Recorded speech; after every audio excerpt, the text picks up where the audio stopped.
Welcome. You are tuning in to HP Critical. Let's go!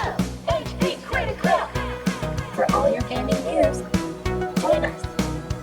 All are welcome. Let's go! HP Critical! Let's go! Let's go! Let's go! HP Critical! Hello, everybody, and welcome to another episode of HP Critical, a podcast where my friends and I talk all things gaming. I am your host for this evening, Jerel, joined by my beautiful co-host, Brandon. Hey! The incomparable Kellie. Hi. And the super adorable Gabe. Hello, everybody. Good evening or afternoon, whenever you see this. Brandon, did I give you a special intro? I don't even remember. No, you literally beautiful. also my co-host. You said beautiful. Thank you. I did. I Okay. thought so. Yes. I was like, everyone's just beautiful today. So obviously, if you're listening to this and not watching it, everybody's real pretty. There you go. That's all I have to say.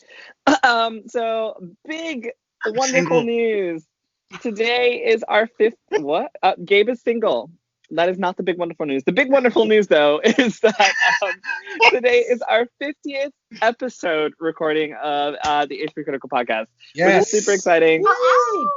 I have never been on a podcast that has reached 50 episodes. Well, I've never hosted a podcast that's reached 50 episodes. I've been on a podcast, whatever. I've never hosted a podcast that's reached 50 episodes. So this is super special for me. And today we're just going to, talk and chill and have some fun times. Nothing too serious. We're going to talk about some of the feature ideas that we have over at HP Critical that haven't been picked up. We're going to talk about some anniversary stuff.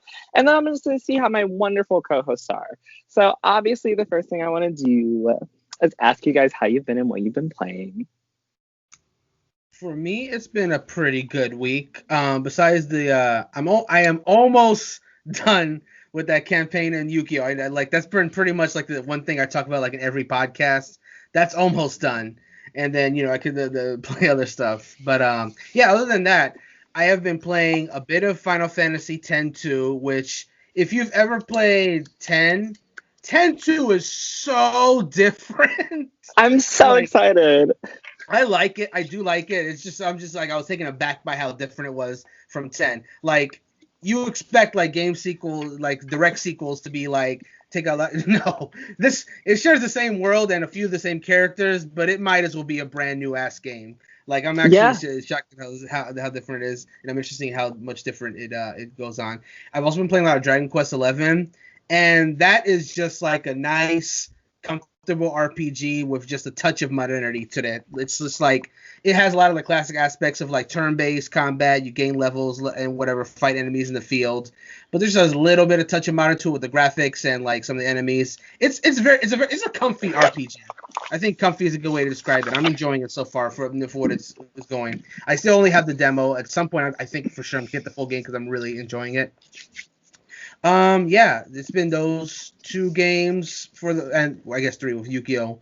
And other than that, I got, for those who follow my Twitter know that I got back into One Piece. Almost like 100 chapters. Like I'm way back in there. Like it's very entertaining. Like I had to take a break because it is a lot of chapters for sure. But the fact that they recently hit a chapter 1000 inspired me to get back in. So here I am, almost at 800. Excited to see what happens next. I'm sorry, there's 1,000 chapters? Correct. You heard me right. Well, that's just going to be off my radar forever. That just sounds like way too much work and commitment. It's an enjoyable raid. I don't know what to tell you. No, I'm sure. I just don't want to start it knowing that it goes to 1,000. That is just such a turnoff for me. Anyway, I'm very happy that you brought up both Dragon Quest XI S Definitive Edition, whatever the fuck the name is, and Final Fantasy X-2, because those are both our JRPG Club episode games that we're going to choose in between. I haven't started them yet, but I will soon, and I'm also wonderfully happy that you brought up Final Fantasy X-2 because that is the gayest Final Fantasy game of life. It is just super gay and super awesome, and I love the female characters and all the beautiful dress-up. It's basically you're playing dress up, but with Final Fantasy. Yeah. The dress ups are literally the classes, which is a fun way to do about it. And I love how, you can turn off the animation if it's too much for you, but because after a while it probably is like too much. But the first times you get the animations or however long you have it, it's literally Sailor Moon transformations. It's Sailor Moon transformations in a Final Fantasy game with like the cutest 3 leading ladies. And even like the villain is she's annoying, but she's hilarious. And are you talking about LeBlanc? Yes. Yeah. Oh my God, she's so funny. She and her Love Funkies are basically Team Rocket, and I'm here. It's good. They're pretty much Team Rocket. Yes. Actually, I'm gonna cut in really quick since you brought up Team Rocket and use this as a wonderful segue for the Pokemon Snap preview trailer that was revealed today because the game's coming out on April 31st, I believe, 2021. Yeah, that sounds right. I think it's maybe 30th, but it's one of the two, 30th or 31st. Did anybody actually play Pokemon Snap back on the Nintendo 64? Man, I sure did. It was one of my favorite. I guess I'm really the only one? You were literally the only one. Oh my! I really didn't expect that. Never played it. No, Pokemon Snap was my jam. It's not a very long game by any means, but it has a lot of replayability to it because there's like, I'll keep it brief. There's like 6 courses in the game, which it's a on rails thing. You're moving in like a set direction. All you're really moving is the camera to take pictures of the Pokemon. The reason why there's replayability is because as you go forward, you acquire new items, which you can use to interact with the Pokemon in the different stages. And that can be used to unlock new courses, new behaviors for the Pokemon, so new ways to get different pictures of them. A lot of these Pokemon, this is the first game where I think the Pokemon really felt real. They weren't just sprites that you used in battle. Like, the Pokemon had their own little routines that you could follow, learn, and then to get the pictures of them, give them apples so they could be happy, send a Pikachu on a surfboard so it can like go surfing. It's an adorable game, and yeah, you could just spend a lot of time just trying to get the best picture. So I'm very happy with this. I'm very excited for this game because it just looks like more of that, but like even more features, obviously up to the current deck. So there's like Galar Pokemon in this game as well. I'm just really excited to see how it all goes out. It's like, I think it's gonna be sad because I feel like I was super excited, but I was like, damn, the girl is not cute in this game. She's super basic. But the guy's outfit is so cute. The main character, you mean? Mm-hmm. That's another thing too. I'm happy about. Like in the original Pokemon Snap, you had to play as a character named Todd, which you could name him whatever you want, but his canon name is Todd. But in this game, it's like if you're choosing a trainer, you got like the different like profiles, and I think that's really cool. Well, I hope that we got some customization in there, and I hope we got some Black characters and some Hispanic characters to choose from, like they do in all the other games, because that's all I ever asked for. Wonderful. I didn't see that, so that's great. But yeah, they tried the girl. She's not that cute, but the guy looks super adorable. Like, I love his little jogger pants. I don't know what they are, but they're super cute. I was like, damn, whoever designed his ass, props. Whoever designed that girl, tried it. They tried the fuck out of all the female players, but, whatever. Anyway, tangent over. How are you guys? Kellie, Gabe, are you playing anything? What's up? So, I obviously have been playing World of Warcraft when I can. I haven't had a lot of time. I'm finally in Shadowlands, so I'm Oh my god, you made it to Shadowlands. Yes, I'm level 50. That's awesome. I've been grinding a lot, and so I finally made it to level 50. I'm in Shadowlands, but I'm not ready I can't do raids yet, which I'm annoyed. That's max level, so I'm level 50. I'm grinding still. I'm doing dungeons when I can, but they're all still Azeroth. So that's fun, but honestly this week, like, I haven't really had the time, so whenever I want to play something, sometimes I've been turning on my Switch, and I bought Lego Harry Potter. Good. I thought I saw someone playing Lego Harry Potter the other day. It is so good.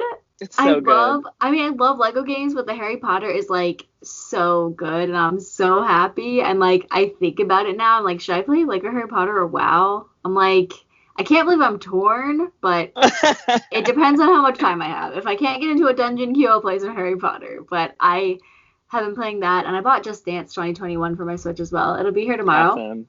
So I'll be playing that because I am getting rounder as I sit at my desk for work. Oh, no. So I'm excited to work out my little buns playing some Just Dance. I'm very happy. Are you playing Lego Harry Potter co-op with your boyfriend? No, because he's at work usually. He doesn't play Lego games. Like, I have been playing Lego games for a few years now, but he never did. But when he's home, I'll try to get him to play with me. But so far, I've been playing. You really should just wrangle him in. It's a great co-op time. I feel like he'd like it. He would, I'm sure. I used to play with my friends, and I used to always just like hit them and fuck them up. But it's so fun. It's a really fun game, especially co-op. I used to play with my sister. It was awesome. Yeah, man. That's how I first started playing. Classic. Yeah. I'm also very happy that Kellie is Team Switch currently. This is a lot of Switch play. I'm very excited. Yeah. Switch and PC. I actually played on Switch this weekend. I played Cuphead. I don't have Cuphead. Oh, really? But yeah, I had a friend come over, David, and he brought Switch, and he had Cuphead on it, and I was like, yeah, we'll play that. So me and my boyfriend and David took turns playing Cuphead. It was so hard. Like, oh my gosh. So hard. I was like, how is this even enjoyable? This is crazy. We could only beat it on easy, but then you can't actually win the game playing on easy mode. Yes.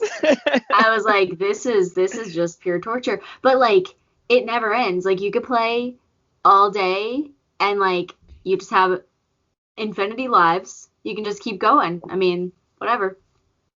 I'm so excited that your video games library is just expanding so much because you have a Switch. Yeah. This is great. Funny story, actually, about Cuphead. Recently, my boyfriend and I just finished it. And we played like hard mode. I know, your face. Basically, I kind of just sat there and I wrote a Cuphead co-op review on HPCritical.com. If you haven't checked it out, you should read it. And basically, I was just the extra life person. So like he would kind of just get through the level. And then anytime he died, I would just like save him. It was pretty much him like playing the whole game and saving me the entire time. So I got through it though. I got better. By the end of the game, I got better. But actually, that's another game that the first time I played it was at E3 with Grayson. And we both loved it. And when it finally came out, that was the Xbox exclusive. So I grabbed it on Xbox, and at the time I didn't play my Xbox, so I never played it. And then it came to Switch, and then my boyfriend and I we've decided to start playing co-op games together, and that was one of them that we recently just finished. And it's a lot of fun. The art style is just really, really great. Oh yeah. It's trash at first. Like I was just like, this is the hardest thing ever. But it helped me understand the appeal for someone like Gabe who likes, Demon Souls and that other stuff. Because once you get it, like once you figure out the patterns of the bosses, it's just like, you figure it out and you do it and you feel accomplishment. But I think the best part of that game is when you see the progress bar and it shows you how far you got before you finish the level. And the worst part is when you're like, I think it's great because it's and like you're right there and you're like, wow, I was right there, and it just that just motivates me. I'm like, damn, if we got that far, we can totally do it the next time. Yeah. And then we don't, and I'm like, oh my god, but we're so close, let's do it again. And then it just becomes like an 8-hour session of playing Cuphead, which is trash. So Gabe, I'm sorry, I talked too much. Please, your turn. Well, I have another 30-minute spiel of the games I've been playing. But first, since it's our 50th, I hope this catches on the thing. Oh so never mind. That was really close to being good, though. And what note did I miss there? Hold on. No. Oh, we're gonna edit that out. Are we now?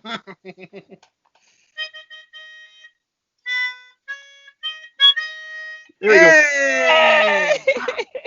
So we find another better soundbite to put in there for our milestones. No, victory fanfare. What have I been playing? I've been playing Assassin's Creed Valhalla. I'm in a very Vikings mood recently. I don't know why. It could be because of the show I'm watching called Vikings, which if you haven't seen it, you should check. Really good show. Been playing that. Dark Souls, Super Mario Odyssey, Age of Calamity, Fortnite, Persona 5 Royal. The list does not stop. Phasmophobia, Grand Theft Auto 5, Age of Empires 2, Lego Lord of the Rings. I bought it for myself on Steam the other day. I had to play it. And yeah, a couple more games that are just kind of scraping off the top of my head right now. Let me just say, I was like, listen to this list, like, wait, Persona 5 I can understand because it's part of the playthrough, but like every week he puts us all to shame. Like I don't even. Because the thing is, I don't. Okay, because my thing is, well, one, I'm a part-time worker, so I don't. My entire day is not filled up with work, and it won't be for a while because you will not. Kelly, that face. Until I absolutely need to. So there's that. I also have really very irregular sleeping patterns. Um, Sometimes I'll wake up at 8 o'clock in the morning. Sometimes I'll wake up at 10. Sometimes I'll wake up at 11. But when I wake up early, there's usually like at least 30 minutes before I have everything ready for work. I'll go and I'll play something. And then when I get home, if I'm not recording, which I've kind of finally started to get myself in like in a Schedule? Yeah, on a schedule. Like my recordings usually happen Saturday nights and Sundays. So, the 5 days of the week that I am working, I have that time to, kind of decompress. And I go to sleep late as hell too. So I usually, when everyone's asleep, I'm usually playing a game or something. That's right. Oh man, it's so true. I will literally write something in Slack, and then like 3 hours later, Gabe will be like, "Hey," and it'll be like 2 a.m. I'm like, "What? Why are you?" Like after 10:30, I don't get notifications, so I can't risk. Like I don't see them when they come in, and like I'll check all my notifications before I go to sleep. I'll be like, "All right, what's happening in Slack? Oh, someone said something. What was that? Oh, But okay." it'll also be like, "Why am I awake?" I'm like, "Why am I I didn't awake?" question it. I didn't, because you answer back too. It'll be 2 o'clock, and you answer back. And I'm like, all right, I guess. Because I too do not sleep. Just screw having to wake up an hour and a half to go to work. And that's every time. We just don't sleep. We go to work and die a little bit every day. Yeah, pretty much. Yeah. What was I gonna say? Oh, congratulations on starting Persona 5. I did watch your first episode. I saw that you had no idea what the fuck was going on. It's wonderful. I can't wait until you progress even further. I've never gone into a game so confused because I thought the beginning of Persona 5 was Joker gets sent to to a new place, whatever. That's all I knew about it. I didn't know that there was, at least I don't know if this was new for Royal or not, but I didn't know that the tutorial basically is you doing, I don't know, a Phantom Thieves thing. So like I'm sitting there, I'm like, oh my gosh, did I just start a game that I needed to play the game before it? No. No. It's a very the game starts in media res, like you're right in the middle of like something that happens like pretty late in the game, and then you're like, well, how did we get here? And then you go all the way back until you get back to that point. I was lost, and then they started. You were gonna find out. I didn't say it because you were gonna find out. Like once you play through, you're gonna be like, oh, okay, that's what happens. But what I will say is I think, and Brandon, you might be able to correct me because I've only played 4 and 5, but I do believe all the Persona main cast is pretty much sent to a new place to live, and they're in town. Or at least in 4 and 5, like they're sent to a new town. Oh, you mean the protagonist? And they're in some type of like situation. Yeah, I've also only played 4 and 5, okay. So yeah, I think that seems to be a Persona trope. Just like you main characters going to a new place to live and make new friends. I mean, it's the easiest way to do it because like you have like the whole mechanic of the game is like making new friends and forging a relationship with them, and it's easier to do that if you have like a fresh start at a new place. So I'm gonna assume that 3, 4, and 5 is the same thing. Probably not 1 or 2 though. The only other thing I would say is that a lot of the personas transfer over. So like once you start seeing the persona, you'll see like similar persona in like Persona 5 and Persona 4 and Persona 3. Even in Shin Megami Tensei, they're all like the same, basically Pokemon. They're all the same Pokemon that you're using. But other than that, it's an entire new story. So you're not missing anything. Like you don't have to have played any previous games to understand Persona 5. Yeah, you're fine. It's more or less the Final Fantasy thing where you can start at any numbered one and be fine. Except for Final Fantasy 15. It's my favorite pastime. Cream and tomato Campbell's soup along with coffee is what I drank and ate as my dinner for about 3 years straight, and I got back into it. Yes, I know it's really weird, and yeah, I'm gonna move on. So I've been playing 2 games, Yakuza Like a Dragon, 3 games actually, Yakuza Like a Dragon, which is still a really good game, even though I have complaints. Breath of the Wild, I just got Mifa's Grace, which is really, really nice. When she told me what it was, I was like, oh, who cares? And then I died, and I was like, oh, this is actually really great. I saved my ass so many times with Linos. This is really great. Kellie, do you have Breath of the Wild? Learn how to fight Linos. Do I have Breath of the Wild? No. Are you interested in it?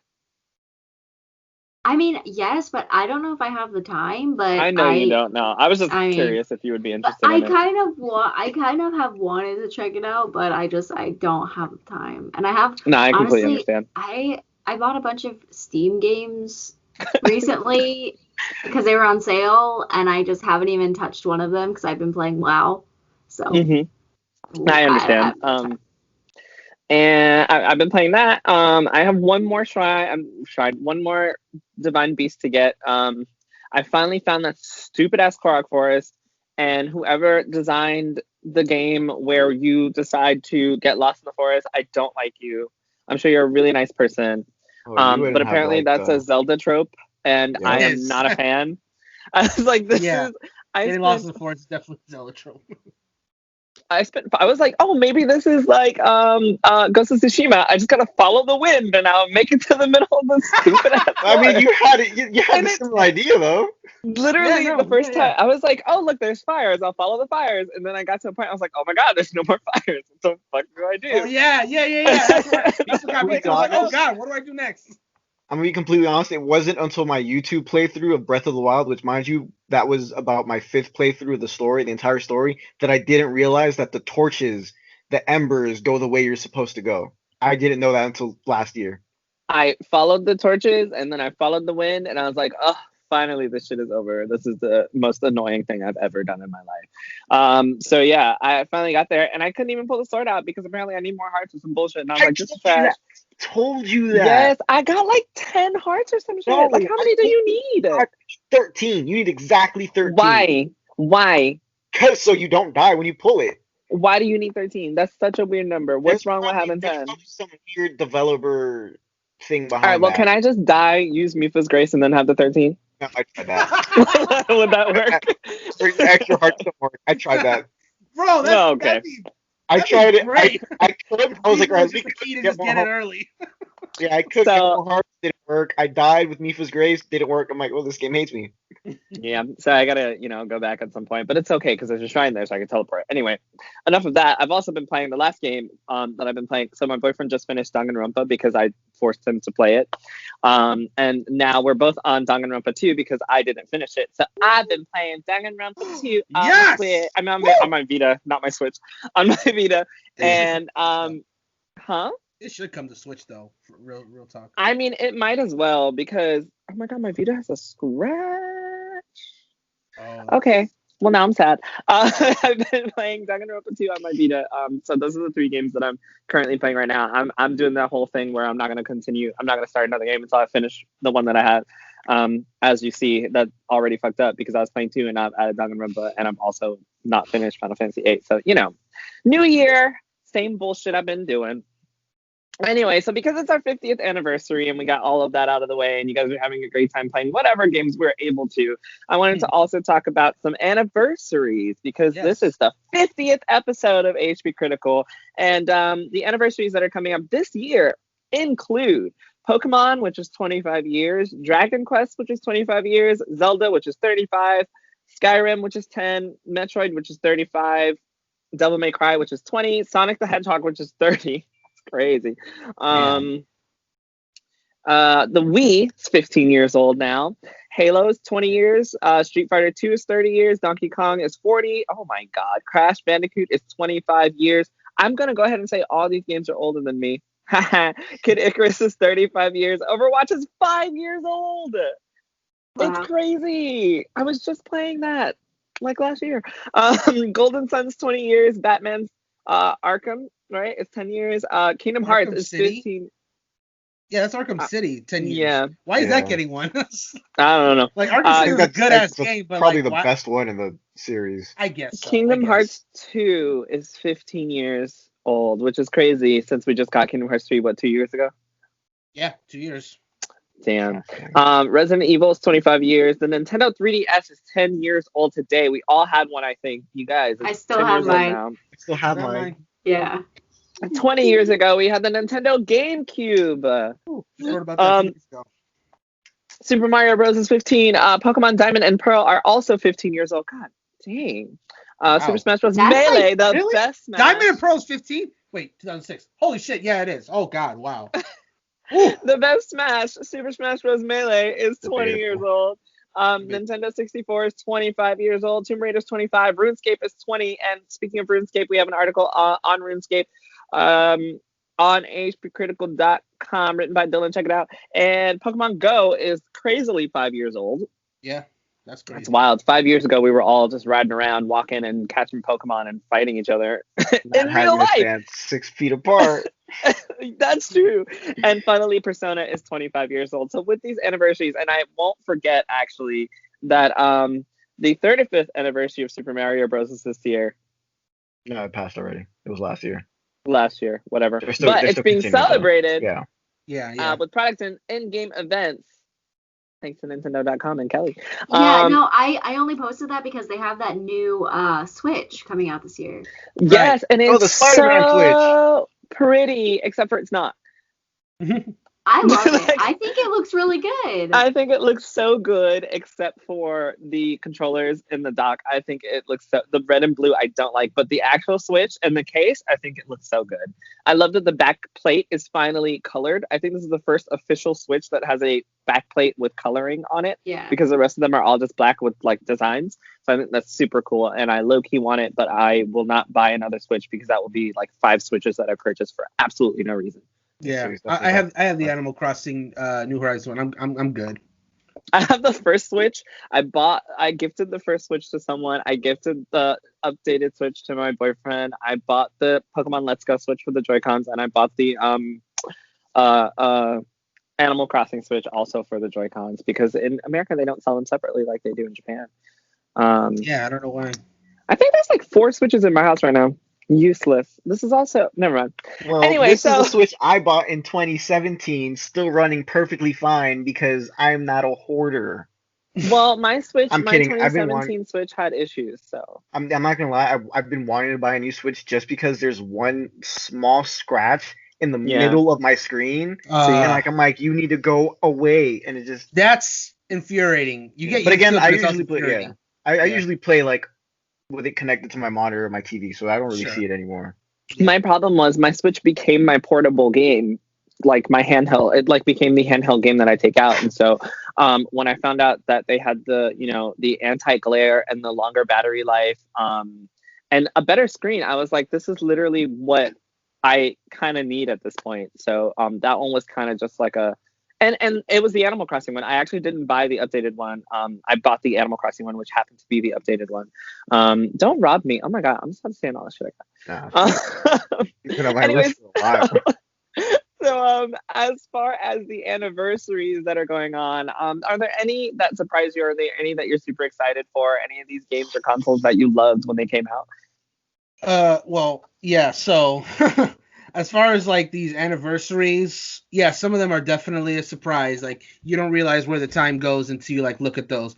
I mean, I have a cursory interest in I think most of these, but I'll just like talk about my standouts because the ones that I think will actually probably get celebrated. So first of all, Pokemon, we already know that's gonna have like a anniversary blowout. They've already started. Like 2 days Katy ago. Perry. Yeah, Katy Perry's doing music stuff. That lady is very easily throwing herself into video games because she was also in that Final Fantasy Brave Exvius crossover, and now she's doing some Pokemon crossover, and I wish that it was Ariana Grande, but I'll take Katy Perry. But yeah, I'm very excited to see what happens with Pokemon this year. I mean, it already showed Snap. I'm hoping we finally get some more news on the Detective Pikachu, whatever that's supposed to be. If it's like it's supposed to be a port, an updated port, we don't really know, but I want to see more of that. And of we'll course, probably get some more on Pokemon Sleep too. Yeah, that was zero fucks. That was the thing they announced. I like it took me back. It's like, wait, yeah, that was the thing that they announced. It's what Gabe and I need, so we can make sure we go to sleep on time. For real. But yeah, just excited what they do with the year. Zelda though, I think. Like Zelda's the big one for me because like I'm very excited because the Mario anniversary could have been better, but I'm also very happy with what they did do. Like we got the Origami King, we got that 3D All Stars, the 35. There's that Splatfest is coming literally this weekend. Okay, question. I'm sorry. I thought you all loved the Mario 35th anniversary bullshit. I loved it. I'm sorry, I shouldn't call it bullshit. I thought you guys loved the game and all that was done. So what do you think they could have done to do more? I think it was mostly just like the timing of things. Like it was all just kind of like my thing is like it was all kind of like pushed towards the end of the year, and then it's all going away in March. That's the one thing that my main gripe of it, that some of that stuff is just going away in March, and I don't see the wisdom in that. But Other than why that, that March thing is really weird though, because why really, are you guys upset about that? Because it's not more. I'm not upset about it because I mean I got my shit when it all came out. Exactly. But, like if you're an actual fan, is, you're gonna get it anyway.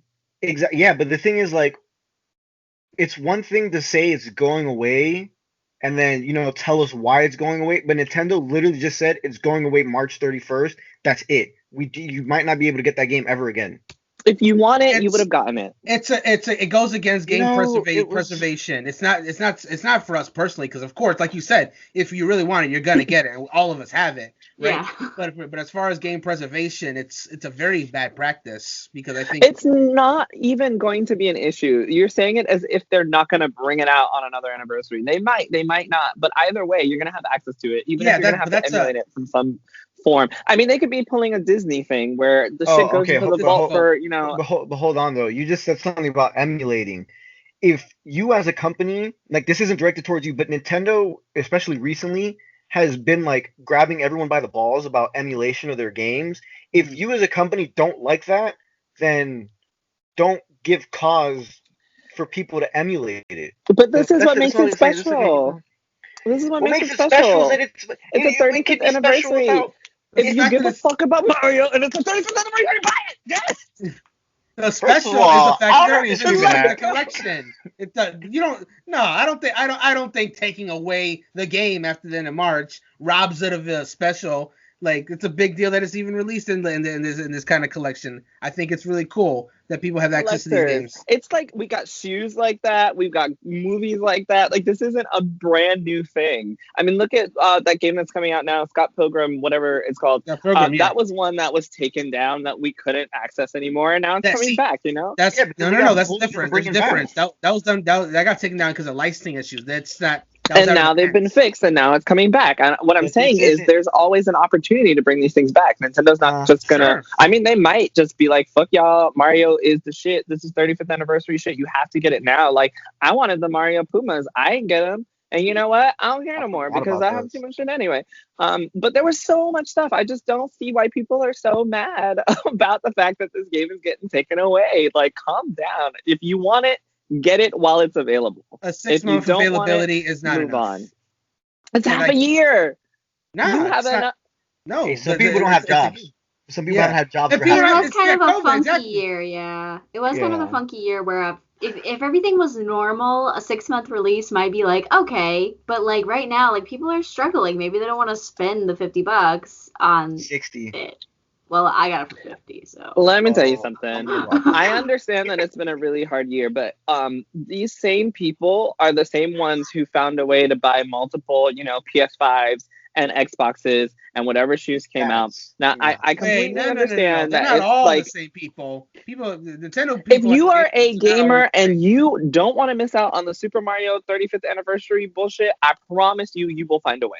Whether you're gonna borrow that $60. I'm sorry, I don't know the whole name. What's it? Super Mario 35th? Just keep it with Super Mario 35th anniversary. You keep adding bullshit. I'm sorry. Okay, if you really, really want to get Super Mario, and I know this is me sounding really horribly entitled, but I do feel like 6 months is enough time to come up with $60 if you're really invested in getting this video game. And even if that means going to GameStop or going to Walmart and putting the shit on layaway just to make sure that you get it. Sorry.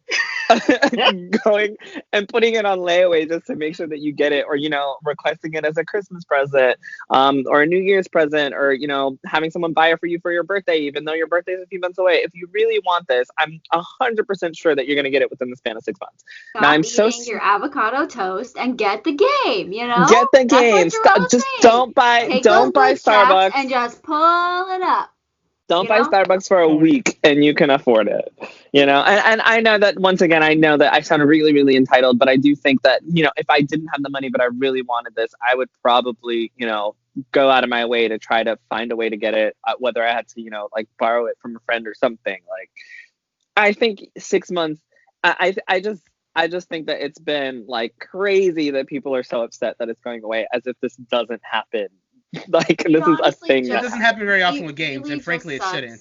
that the 35th anniversary landed on the year when we had COVID. Of- That's really yeah. just Here's a the real thing. tragedy that's what happened, because in-person events and all of that stuff was just like not even able to happen. It really sucks, but I don't know. I don't know about the release, but like I said, it just really was bad timing for the 35th anniversary. I can agree with that. On 2020, and then to take away the game in March of 2021. But and honestly, I feel like a year would have been better. They're taking away the game 3D All-Stars at the same time that they're only releasing the new Switch and the new stuff at that time. Like they're releasing that in March of this year. So it's like weird timing. Like for the 35th anniversary, some stuff came out last year and it's ending in 2021, and then some stuff is only coming out in 2021. It's also weird. Not like getting away from the whole moral whatever. It's also weird because like for these ports, they obviously they're not remakes. You're pretty much getting the same game, but they're HD'd up a little bit, but it's more or less the same game. But what's really weird is that they added like a lot of like UI improvements to some of these games, like button improvements. There's some more options, more stuff like that. It just feels weird that they would go to this much work and then it just like disappears. Another bigger example of that is Fire Emblem. Last 2020 was also the anniversary of Fire Emblem, so they finally did a localization of the original Fire Emblem game, which was like Japan locked since the 90s, and they finally brought that over, fully localized. That's weird because that is also going away on March 31st. A game that they took their time to localize, and then in March 31st is like all that work just like if you didn't get it, then you don't get to see that localization work, and it's weird. Besides me not agreeing with it, I think it's just weird. But maybe Nintendo knows something we don't, and something on March 31st is going to happen. Yeah, they must. They must. No, I don't know. Maybe they're just gonna, or they're gonna come up April 1st, like April Fools. Everything's still on the eShop, and I mean they could do that. I mean it could literally just be hey, we want to focus on like a specific thing. Like this year might be the year of Pokemon. So we want to focus on Pokemon, or it might be the year of Zelda, and we want to focus on Zelda, and we don't want to have like our marketing team spread out over this Mario 35th anniversary stuff from last year. So we're going to end it at this point. We're going to end the Fire Emblem stuff at this point. We're going to move on to the next thing, and then we'll continue on that way, and they might release it later on. I mean, we don't know. Yeah. So I can understand that logic. But like I just think people are mad for like remasters of a game that came out how many years ago? Look, man, it's because you don't play Mario. You don't get You're it. Right. You don't get the pain we feel. But you're not feeling the pain because you all bought it already and you're all playing it. And anyone who really wants it would have played it by now. I'm just saying we don't know the plan, and I'm sure that Nintendo has a reason for doing this, and eventually we'll find out what that reasoning is. And, I'm also just being a little asshole. I'm so sorry. I said this was going to be a really easy, simple, nice conversation, and I've turned it into some trash. It wasn't me this time. It was me. I'm so sorry. Brandon, I completely also derailed your conversation about games that you were looking at. It's all good. I was just saying that, like, I'm, like, to wrap up the Mario thing, I'm happy with what we have because we're getting 3D World next month with a dope new mode. We got 3D All-Stars. Oh my God, is that the cat game? Yes. That game looks so good. I can't wait. It's gonna be great. And I don't even like Mario games. I also didn't mention when I was talking about the Mario stuff. They're also gonna have like the Super Mario furniture added. Super Mario furniture added to Animal Crossing. That's gonna be. Oh cool. My gosh! Yes. That's gonna be so cool. Yeah, I'm happy with what we have. But anyway, moving on to Zelda. I just want hopefully some re-releases of some Zelda games on Switch because. Majora's Mask. Yes, thank you for that. I appreciate you. I would love to play some Zelda games on my Switch. I would definitely do some streams for some replays of those 100%. Me and Gabe have talked about this several times. We have both written articles about the fact that the Switch doesn't have Zelda games. Wow, must be nice to have private conversations without the rest of us. What private? I just said articles. What are you talking about? I'm just kidding. You said you and Gabe have talked about this several times, and I was feeling in the general chat with everybody else. Yes, sir. Oh, okay, whatever. I don't remember these. Anyway, I don't either. I'm with you, Jerel. That's because you're barely in the general chat. Anyways, we'll never get to the anniversary. I just would love some re-releases of older Zelda games because I would love to play them on Switch.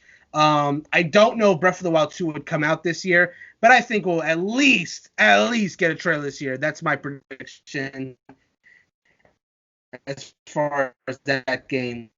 And we shall see. Yeah, looking for the other one. Of course, we're not going to see some real anniversary Zelda marketing until immediately after March. And I'm looking forward to that. April's going to be an interesting month because I think that's when they're going to finally just, like, hardcore roll out the information.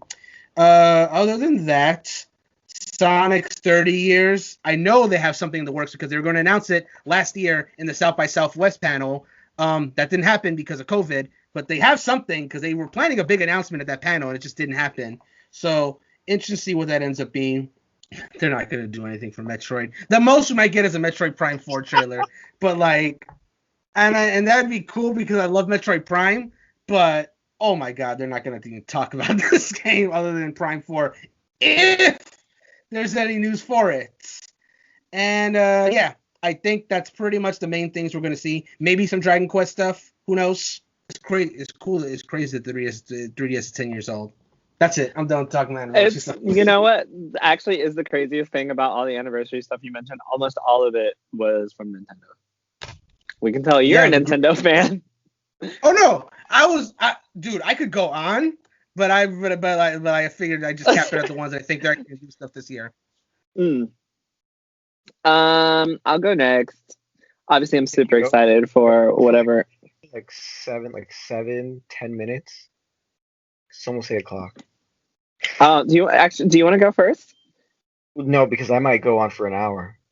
Well, no, limit yourself to the next 8 minutes. All right, I got this. Boom. All right, first, Pokemon. I'm not gonna lie, like, because it's Pokemon's 25th, and it's also Diamond and Pearl's 15th. I'm sorry, but Pokemon fans can be as excited as they want. They're not getting a Diamond and Pearl remake. I'm gonna tell you that right now. No, not at all. Really? I don't feel it coming anytime soon. But okay. Yay for Pokemon. I've kind of lost my touch with Pokemon, so I don't really.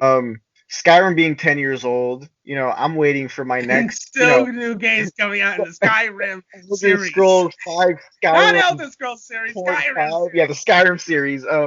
Like 2.0 or something, where it's like the aftermath of the Civil War, or they just give us an entirely new game, a new remastered game for the next new generation of consoles. The more I think about it, I don't think they're ever going to stop re-releasing Skyrim, even after Elder Scrolls 6 comes out. They're not. It's just it's like going to always exist in consoles. It's their easiest one to grab. Yeah. Sonic being 30 years old. Happy birthday, Sonic! Happy 30th birthday. I really hope they do something for Sonic because they will. Sonic's a fun game. The more recent ones, not so much. Donkey Kong being 40 years old. I think it's time for a new Donkey Kong game. Yeah, it's been a while since the last new one, for sure. Yeah, it's been a while. So I'd be excited to see that. Kid Icarus, we're never going to see Pit again by himself if it's not Smash Bros. I miss Pit. I would love it. If they could do at least an Uprising port, that'd be great, because Uprising was amazing. But I think they've given it on Kid Icarus. Overwatch being 5 years old, I still have my gripes and whatnot with that freaking game. But, hopefully this year they're like, well, since it's the 5th anniversary, here's more trailer stuff for Overwatch 2. Don't care about Kingdom Hearts because I haven't played it yet.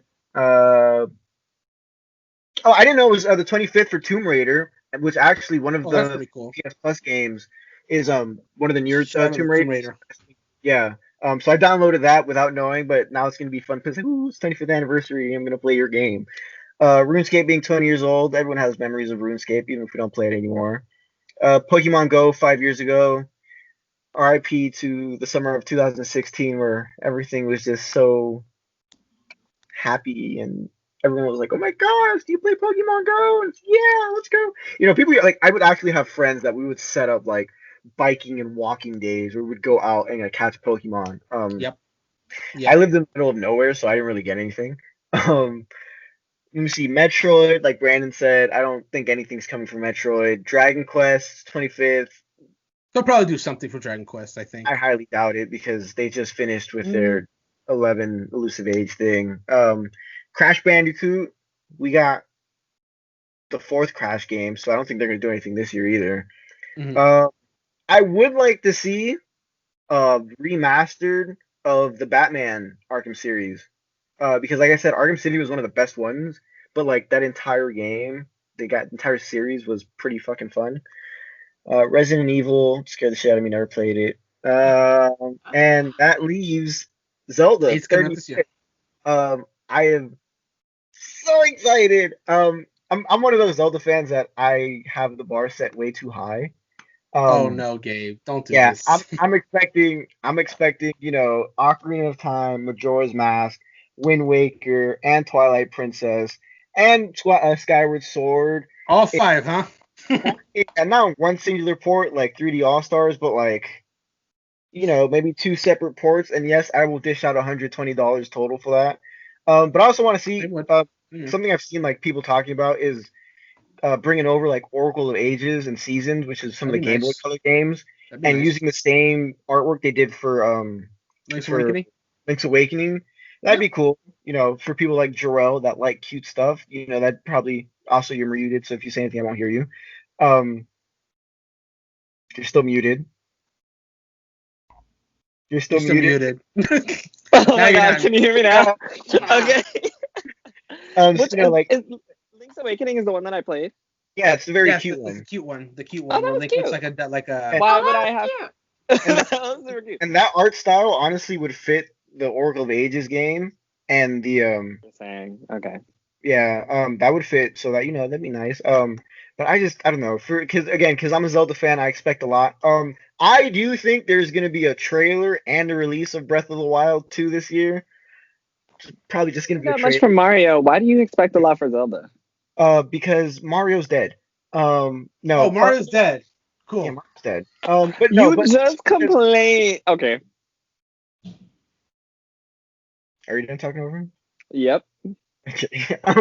It's like I told you. It's like I said in the beginning. I have my bar set very high for Zelda, and I generally feel like Zelda, one, has a lot more games to work with, because a lot of the Zelda games aren't on Virtual Console like Mario is. Like you have Super Mario's 2 and 3 on Virtual Console, and now they got the 3. Because those 3 games that came out, the 3 All Star, those are what 3D games were they missing from that? From 3D All Stars, they were missing Galaxy 2. Yeah, that's the only one. But they already have they already had the new Super Mario Bros. The Wii U version brought over to the Switch, and now they're bringing the Super Mario World 3D. So that's basically all you have for Mario. For Zelda, there's a lot. So I'm gonna put my hopes up here, so that when it finally comes out, skyward. I'm actually gonna end up down here. But this gives me time to cry. I need a good cry. So I'm gonna have to cry. But down here, when I get my trailer for Breath of the Wild 2 and 3D ported games, I'll be okay. Oh my god, Gabe, while you were talking to Zelda talk and moving your hand, it really gave me vibes of Charlie Day from Always Sunny. Just the board going like yeah. But yeah, I don't know. It's hopefully a lot of these companies, a lot of these gaming companies and developers have been able to figure out their whole COVID thing and how they're going to bring people back to work. Again, last year a lot of games got hit with delays because of COVID. But yeah, I'm just excited. A lot of these anniversaries are going to be fun to see. Again, the one I'm most excited for is Zelda, but shit, I'll be excited for a new Pokemon remake game too. That's what I. That's not Diamond and Pearl. Just the only, and that it's me. Okay, hold on. I have to. I need clarification.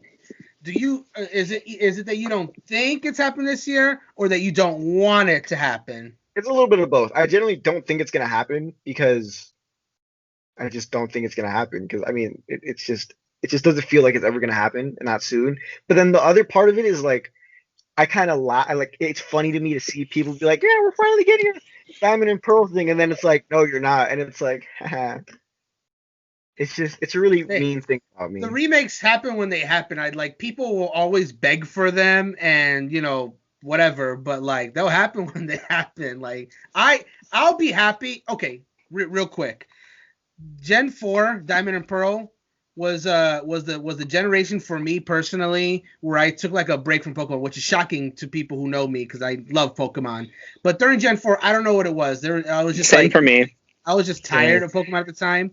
So for me personally, I would actually welcome a Diamond and Pearl remake just because I feel like I really did miss out on that generation. Like I own Pearl and Platinum. Like I did buy them, but I never finished them. They're like one of the only Pokemon games I've never finished.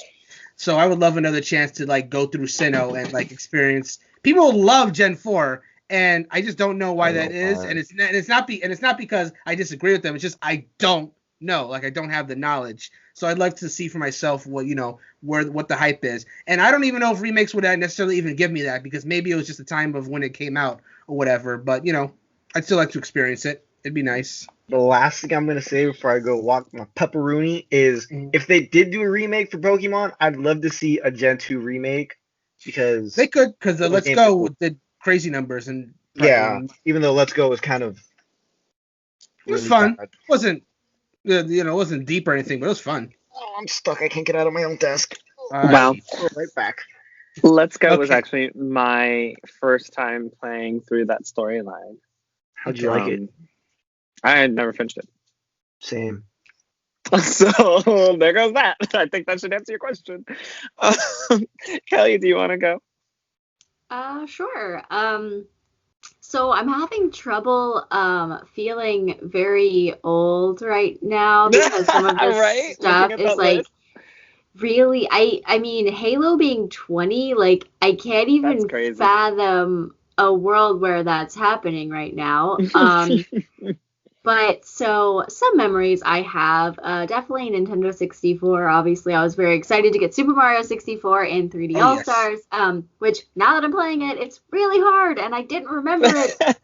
Dude, 64 is surprisingly hard. It's I didn't so remember being this hard. I died 3 times on a level the other day, and I didn't even get killed by an enemy. I just fell off the map 3 times in a row. It was really hard, and as a kid, I used to play that shit, and I'm like, how is this so hard? How did I do this as a child? But that was really one of the first, systems and games that I didn't even have it. Like, I didn't even have a 64. I had a Super Nintendo, so that was, I was way behind. That shit was, already 10 years old when I had, that thing. It was, a hand-me-down, but... So I used to go to a friend's house and I played Super Mario Bros. Or Super Mario 64 on the Nintendo 64, and it was the highlight of my life at the time. I mean, it's all I cared about was that Nintendo 64. I always wanted one, and even later in life, I was like, should I buy a Nintendo 64? Whatever. But eventually, all the games came. I had Super Mario 64 for my I almost said Switch 3DS or DS. Original DS. Yeah. Original DS is when it came to me. Literally. That was a good port. So, I don't care what anybody says. Yeah, I had it for that. I didn't really play it, to be honest. I just wanted it for nostalgia reasons. Kind of like why I bought 3D All-Stars. I've played it not even that much. I'm just I have it. That is what I wanted. But yeah, Nintendo 64, super huge for me. It wasn't 25 years ago when I was playing it, but I mean, it is that old and I really can't believe it. So... Obviously, more Nintendo. The Wii, that was huge. I think last week, whenever Jerel was getting his haircut, we were all on the call and we were living nostalgia for the Wii because when it came out, oh my god, I was even talking to my boyfriend about it when the Wii came out, with Galaxy. That was huge. That was crazy. The Wii fit. And all that Wii stuff, Wii Sports that came out with tennis, the Wii. yes. Oh my god, dude, that was a game changer. I had never been so excited to play a video game at that point. Yes. Even I said, 64 was amazing, but whenever that Wii came out, you could have had a PS5 in front of me, and I'd be ew, get that thing away from me. I'm playing the Wii. Seriously though, it was that. It was it was revolutionary. A game changer. You were getting up, you were moving. It was literally Pokemon Go before Pokemon Go. Yep. You weren't getting outside. That's a good. Good you weren't getting outside technically, but you were moving actually. You were moving. And that was it was such a game changer. It was insane, and it was just honestly, like I said, it's probably the most fond memories that I have from this list. Is the Wii because it's crazy. It was just amazing. Overwatch, I definitely played it when it came out. but I always wanted to be like better. I always wanted to get into ranked, but I always just kind of sucked. What? No way. Well, I had other games that I was playing. Like I was really big into Star Wars Battlefront whenever Overwatch came out. So I was like way down that rabbit hole. I wasn't really playing a lot of other games at the time. That was like my main game. But I did love Overwatch. I think the graphics still hold up. I think it looks amazing. Oh, yeah. I mean, it's still a beautiful game. Honestly, I never played RuneScape, but what's funny, Neither have I. but what's funny is I have it downloaded on Steam because the other day, before I found WoW, I was looking, I wanted to play like some old school like MMO game. Oh, cool. And so I just downloaded RuneScape and I actually tried it, but you have to like point to move, like you point and click to move, and I was that was like, a turn off? Yeah, I was like, I don't like this. It's too hard. I didn't like it. It was just too different than what I'm used to. So I settled on WoW. So anyways, but I did try RuneScape, and it's funny that the anniversary is happening when I just tried it for the first time ever in my life, like a month ago. Oh, that's anniversary year. Yeah, pretty much. And let's see, Pokemon Go. I mean, that's great. I got out of my house. I actually used to like go park my car in like parking lots and shit to go play Pokemon. Yes, we all did. And, yeah, that was a phenomenon. It was really a phenomenon. Yeah, I mean, even adults were playing, kids were playing, everyone was playing. It didn't matter. It was like a whole thing. But I remember at my last job, because I worked on a huge farm, we had a golf cart and a side-by-side that we could ride around on. And I would ride on the golf cart because you would go slower, and I would have my phone on Pokemon Go, and I would just track it. And it would like, I would like hatch all my eggs and do all that stuff. So that was awesome. And one of the guys at my job, he was always playing it. So he would always give me like Pokemon all the time. And one time we went and took this gym. Like we all went, me and like a couple of the people I work with. He's like, come on guys, let's go. We're going to go take this gym. And we all went up there. It was just funny. It was so funny. Good, man. So that was like, I mean, that really brought people together too. That was like really something that was just cool and interesting, and it got people out. Just like I said, Nintendo always kind of like brings this shit around. Like they're like get you out of your house, they get you moving around. Like somehow they're so innovative all the time. The Switch, it's like, anyways, I guess I'm just a giant Nintendo nerd right now because I just got the Switch and I'm like so nostalgic. All of you are. I guess the 3DS, I don't think I had the original one. You know, it's funny. I actually have a 3DS XL. Oh, so that's what I was thinking of. But like, I don't think I had an original 3DS because I still had my I at the time. Like, I don't think I ever did the 3DS because I just skipped right over to the XL. But still, it's 10 years old. I can't believe it. It was pretty cool when it came out. I can't actually play with the 3D on because it fucking makes me dizzy, and it gives me like a headache. It's terrible. Really? But it works. That's what's cool about it. And I only honestly, what I play on my Nintendo 3DS is Nintendogs. That's literally it. So. Yes. Like seeing my dog in 3D, it's like exciting. So that's cool. But most of this other stuff, I mean, I can't believe Resident Evil's 25 years old. I didn't play it 25 years ago because I would have been like, 3 years old. But I can't believe that franchise is that old. Like, I can't even believe that 25 years ago at this point, games were even scary. Like I can't even believe that there was the capability of a game like Resident Evil 25 years ago, or Tomb Raider 25 years old. Like, I know it looked like shit, but like, in my head, I'm like thinking to myself, like, I can't believe 25 years ago there was like games that good. Yes, exactly. Like, it's blowing my mind right now. I'm trying to keep it cool. I'm freaking out a little bit, and I'm feeling really old. But at the same time, I mean, I'm glad that I live in the time now where I've gotten to enjoy games for the last 20 years of my life. I've been playing since I was probably 7 or 8 years old. And seeing some of these franchises turning like 20 and 30 and 40 is like really weird, but it's also like we've gotten to enjoy 20 years of that. Our entire lives have pretty much had video games in them, which I think is really cool. And I think the coolest part is that we're in a very, very interesting space within gaming right now where like you have games like, I always use this as an example, but I mean, we have games like Final Fantasy VII Remake. Like things that look so good, even on like base PS4. We have huge worlds like Skyrim and Cyberpunk, and like, you know, and I know Cyberpunk has a bad rap, but you know, GTA, things that yeah, I'm with you. I feel that like this is crazy that we progressed so far, but then we also have the opportunity to go back and play something like, you know, Donkey Kong or Super Mario 64.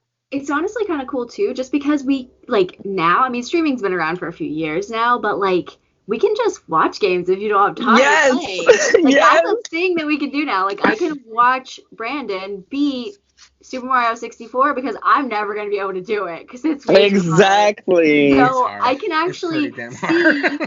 I don't even think I ever saw that game finished. Like, I mean, you know, and I did know because Brandon did it. But like that's a new element that, I mean, you know, 20 years ago they couldn't watch someone play unless they were literally at like an arcade watching someone play. Or if a family member like beat the game, you could just sit with them and watch them. Yeah. Which I used to watch a friend I had in New York. I used to watch him like beat a few games here and there that I couldn't do.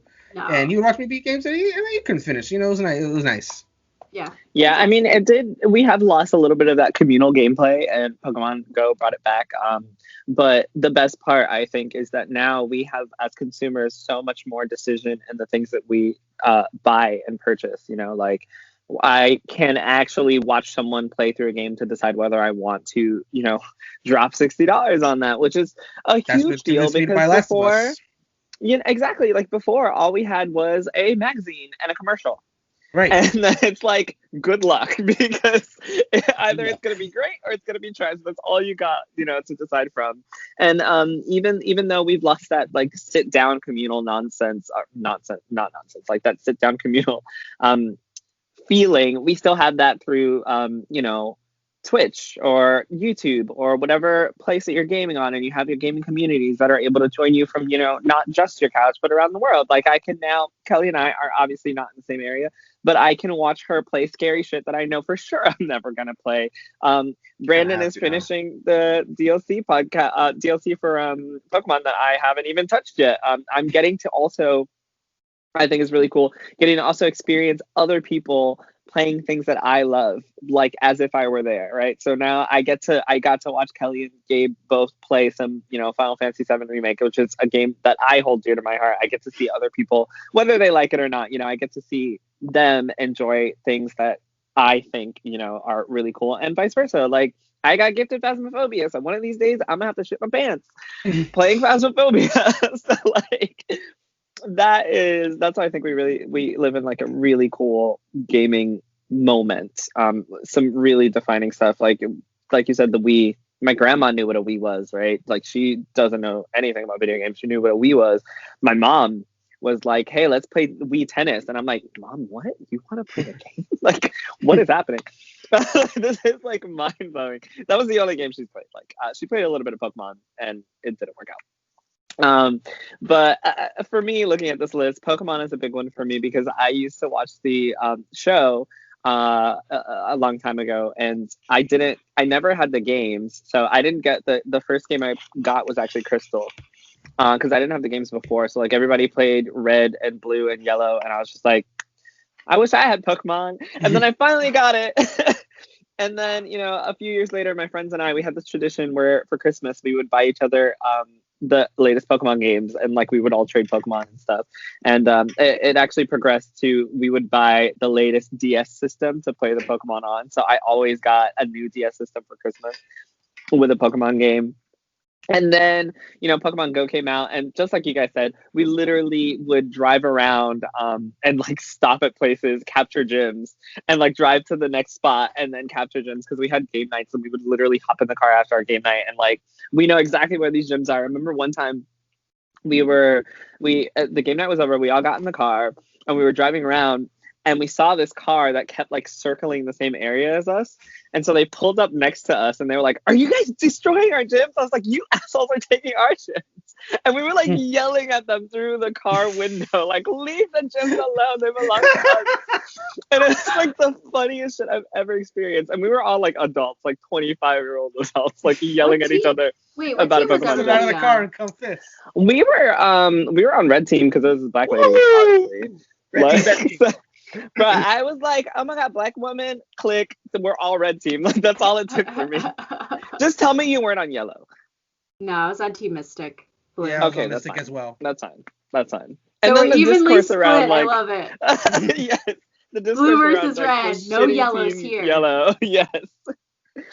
Yeah, Pokemon, Pokemon Go, Pokemon. A big one also for me on this list was Kingdom Hearts 2, because that game, if you played that game today, it feels brand new. Like, it still is just a game that is so good. Like, that is, I think, one of the best Kingdom Hearts, if not the best Kingdom Hearts games ever made. And it's obviously, I love Disney, I love Final Fantasy, and you throw them together, and I'm just like, brilliant. Like, who took my two favorite things, put them together, and then made this awesome ass game? Like, Kingdom Hearts 2 is so special to me. I have like 3 Kingdom Hearts tattoos, I believe now.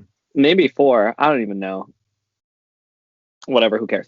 But that's probably one of the best games. I'm sure Brandon, what's your favorite Kingdom Hearts game? 3. But I still adore 2. I adore 2. 3 is my favorite as well, actually. 3 is my favorite as well, but 2 is like just a really good game. Like, even if you don't like Kingdom Hearts as a series, like, every gamer should play Kingdom Hearts 2. I just think, like, you really should, man. Mulan's a badass, okay? Mulan is a badass. Dude, she did some crazy work in her world. I need a game to tell me that. And then that's true. Like, that's true too. But Mulan put some work in when you ever in a party.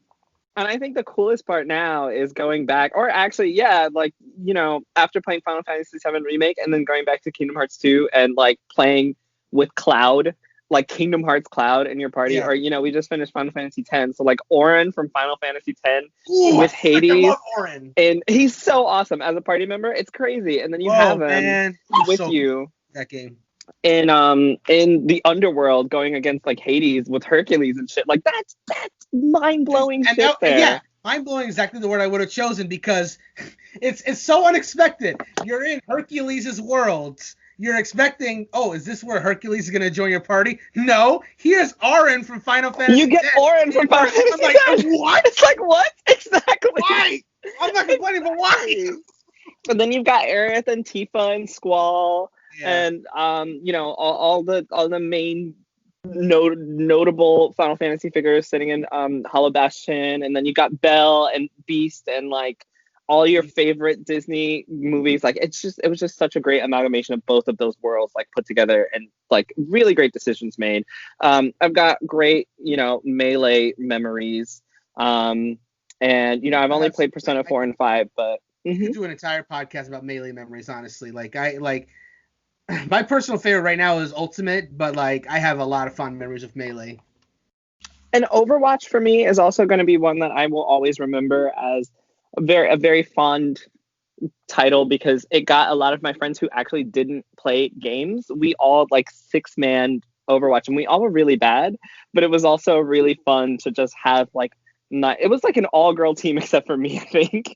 Like, me and all my girlfriends just hop on Overwatch, and we would talk mad shit to every team, and we would always lose, and then we would always just laugh about it. It was such a great time. And one of the things that got them into it actually was because of the diverse set of cast of characters. Like, you could choose from, old women, women with different body types. Like, I always say, the main tank is this tiny girl who likes to play video games. Like, that was so enticing to my group of girl gamers. And I think Overwatch just did a really good job with its diversity in that sense, and it's really awesome. And I can't praise Overwatch enough for what it was. I don't know what it is now, but for what it was really genre defining in the sense of, where it came from. All right, that's enough of, nostalgia and all the great stuff. Wait. Yes? Oh, wait, were you still gonna keep going down the anniversary stuff? What? We can't hear you. Yeah, we couldn't hear. No. I couldn't hear you. Oh, now we can. Now I we said can. no. Go ahead. Oh, because it's completely slipped my mind, but you talked about it, Kingdom Hearts 2 having its 15th, and then the other game, which is on here, right? Street Fighter 2, its 30th.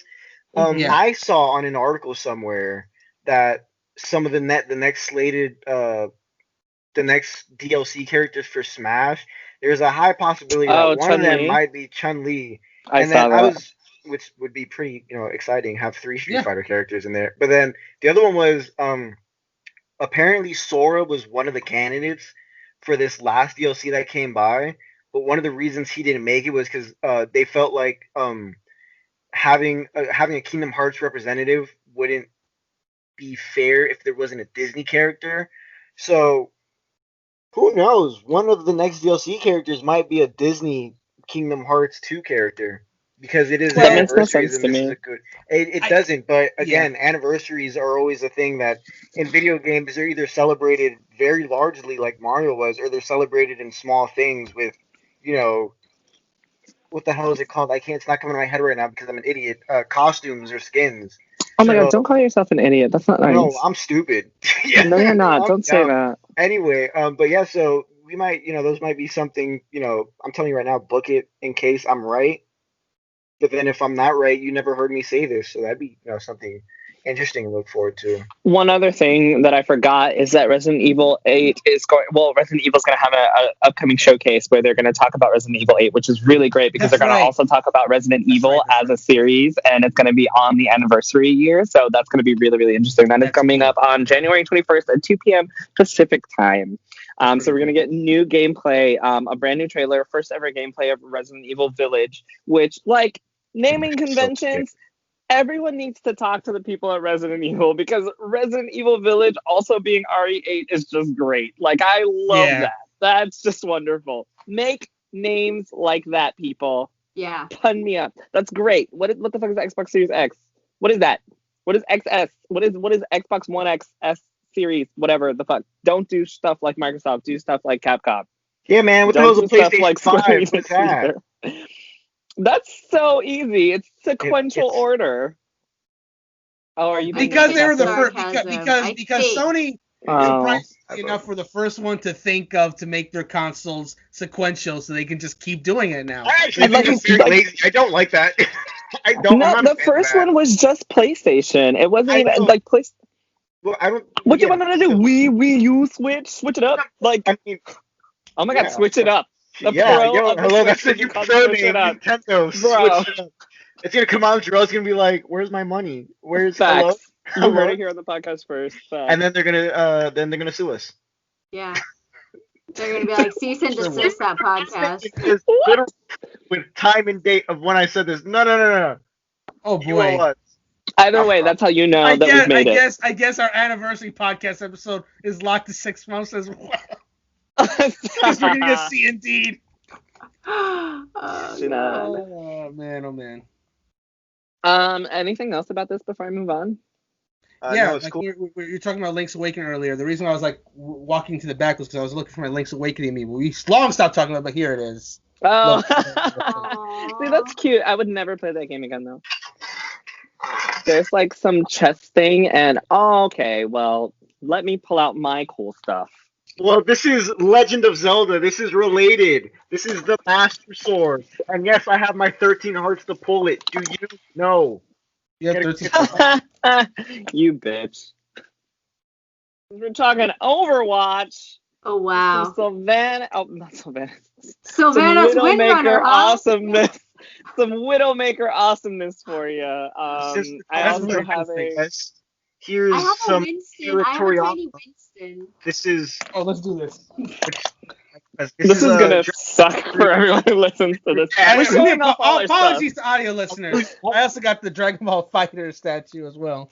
First of all, it is not Dragon Ball Anniversary, okay? What are you guys doing? He had to pull out the Goku. I had to, match. Is in there. Dragon Quest characters are designed by Akira Toriyama. Oh, my God.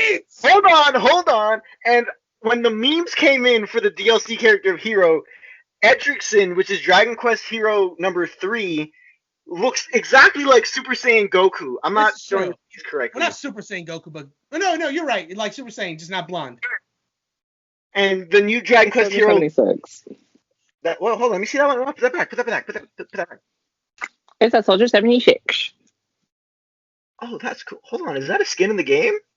Yeah, it's literally his base one. It's just all black instead of colored. Yeah. Oh. That's not that interesting anymore. I mean, wow. No, Wouldn't make it sexy.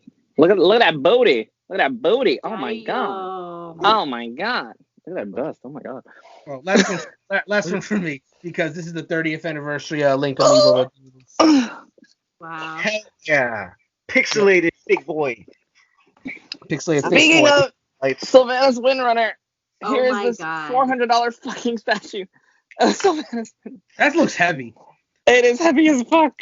I'm gonna put her I'm fucking. sorry everyone for showing my butt, but I Yeah, put myself back. But listen, Jerel, when are you gonna get into the Shadowlands with me? Like, girl, that's a whole nother conversation. It's I try to veer away from MMOs because they literally take so much time. But it would be so fun to do raids. When I played WoW, man, like raids are literally the best. You know, everybody's on. We weren't even on Discord. What were we on back then? Probably Skype. No. Google God, Hangouts. no, there's like everybody uses it. Kick? No. I feel like I'm so old now. I can't remember what it is. Damn, I can't remember what it is, but we eventually went to Discord and literally like after school. No. And after school I would literally be like, homework, okay, because I have to raid at 6 p.m. Mom. Like my guild mates are waiting for me. And it's so about fun. AOL Live. It's like an app or something. It's so fun. So once you do your first raids, I really hope you do them on stream where you record it or something, because like raids are the best. I'm trying to get to level 60. I'm grinding to get to 60 so I can do raids, but right now I'm doing so fun. Yeah, I'm doing dungeons just because I really like the dungeons, but I like the story a lot. I mean, it's so good. Yeah, it's definitely fun. I could go on for hours about Warcraft lore, but I won't. We should have a WoW podcast, though. I mean, don't tempt me, because I will bring Joey in here and we will literally talk all about Sylvanas. I will talk about Sylvanas for like hours, and then I'll move on to Jaina, and then I'll move on to the trash that is the Alliance, and then I'll move on to the awesomeness that is the Horde, even though the Horde has some trash in there too. Like I will talk about you know what? We're gonna do it. I'm gonna plan it. We're gonna do it. It's gonna be great. Great. It's gonna be wonderful. Wow. Brandon, we can have a Zelda podcast. We should.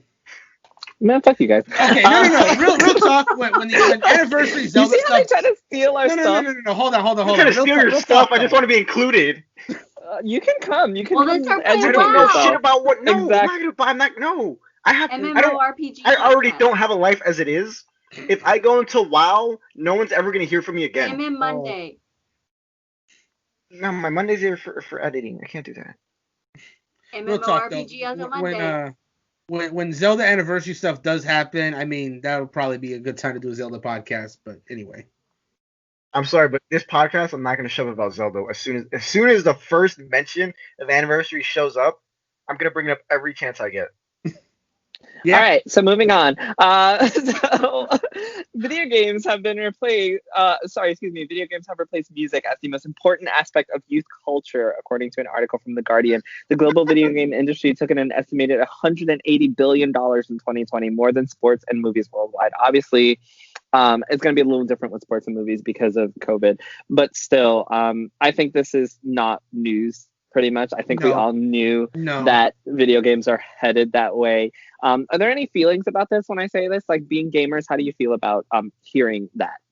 I mean, yeah, that's headline. It's cool because all of us like pretty much do gaming like a lot, like as opposed to maybe someone who does it more casually. So hearing that, the media that we primarily partake in is the number one media in terms of like revenue and stuff like that. That's great to hear. It's good. It means that I guess we're doing something right. But like, again, it's something that we have known for like I think we've all collectively known for like a very long time, that it's just the way, and that's not only because of the rising popularity of games, but it's also the nature of how games are distributed. Where if someone wants to go see a movie, very few people are are buying like DVDs and Blu-rays anymore. If they see a movie, they'll either see it in theaters or they'll see it on a streaming service. Either way, that's not something that they pay to own necessarily. Music is the same way. They'll either use Spotify or maybe they'll get it or a radio or whatever. But games as a medium is something that more often than not is something you do have to purchase if you want to buy and own it if you want to play it. You can mitigate that with GameStop or stuff like Game Pass, stuff like that. But more often than not, you have to. Or GameFly, exactly. Grayson uses that a lot. But yeah, oh my god! Yes. Grayson is the ambassador for GameFly, by the way. But yeah, anyway, it's just the nature of how you have to consume games. You more often than not, you have to buy the game to enjoy it, as opposed to other. mean, we've literally gotten to a place where Lindsay Lohan posed next to her PS5. Okay. Party Girl Lindsay is next to her PS5. That's the place that we're in. I don't want to live here anymore. Gaming. There's Snoop Dogg has a whole ass Xbox refrigerator. Back in his bag right now. It's crazy. The article goes on to say. The article goes on to say that the gaming industry's revenue was $139 billion last spring, which outstripped the NFL, NBA, MLB, and NHL combined, which $180 billion. And the article does go on to say that this does come with caveats because obviously with more eyes on things, that means when things happen, such as the launch of Cyberpunk 2077 or something, it really brings the gaming situation to a new light. I think there is an article that came out today actually about Game Explain and how things over there were mishandled and people were required to work, from hospital beds. And they're working and crunching and things are really horrible over there. So I think with the amount of money that the gaming industry makes, it definitely comes with more responsibility, which also comes with more issues, because it's really hard to run a gaming website and try to keep up with everything based on the schedule of your writers, availability, noticing what's happening when. It can be really daunting. So it's really scary to see that much money is on the line for a website that has to work on putting out videos or keeping up with trends, etc. So it definitely has its ups and downs, but it's also really great to know that 1 million people have Nintendo Switches and they're all playing Animal Crossing together. The closest that we're going to get to Pokemon Go was that period of time when everybody got to visit each other. So it comes with some responsibility, but it also comes with some really great, really great points of contention, I guess. Not even points of contention. It comes with really great things. I can't think of the word. Great shit. Comes with great shit. You get it. Thank you. So something else does anybody want to say anything else on that? Yeah, it's pretty cool. I mean, my two favorite things in the world, music and video games, are up there at the top together. So that's nice. I can, and this is a stretch to say, but maybe when everything goes back to normal, you might see music start to creep back up. But in part of that is going to be because of video games, because you can't tell me that you're going to play a game like Final Fantasy VII Remake and then not go on to Spotify or Apple Music and go get to download the soundtrack. The soundtrack, or what is it? The OST. No. I was talking to Jerel about it a couple of weeks. So it was the world of Final Fantasy, the music that has the compilation of all those Final Fantasy Worlds. Oh, no. I think Brandon said it. Was it Final Fantasy Worlds? It's the name of the concert too. Oh my god, and I went. Oh my god. Hold on. Final Fantasy Distant Worlds. Yes, Distant World. Thank you. That's what it is. So again, I think when things go back to normal, where you're going to see kind of a little tug of war between the two, because I mean, there's two really great things. Music brings the world together, but video games are doing that too. So it's cool. I mean, there's also been some crossover. We have lots of I mean, Katy Perry and Pokemon coming up soon. Exactly. That's going to be a nice crossover. Ariana Grande and Final Fantasy Brave Exvius. Or even music themed games. Yes, yeah, Just Dance. User. Legend of Zelda: The Wind Waker. Yeah.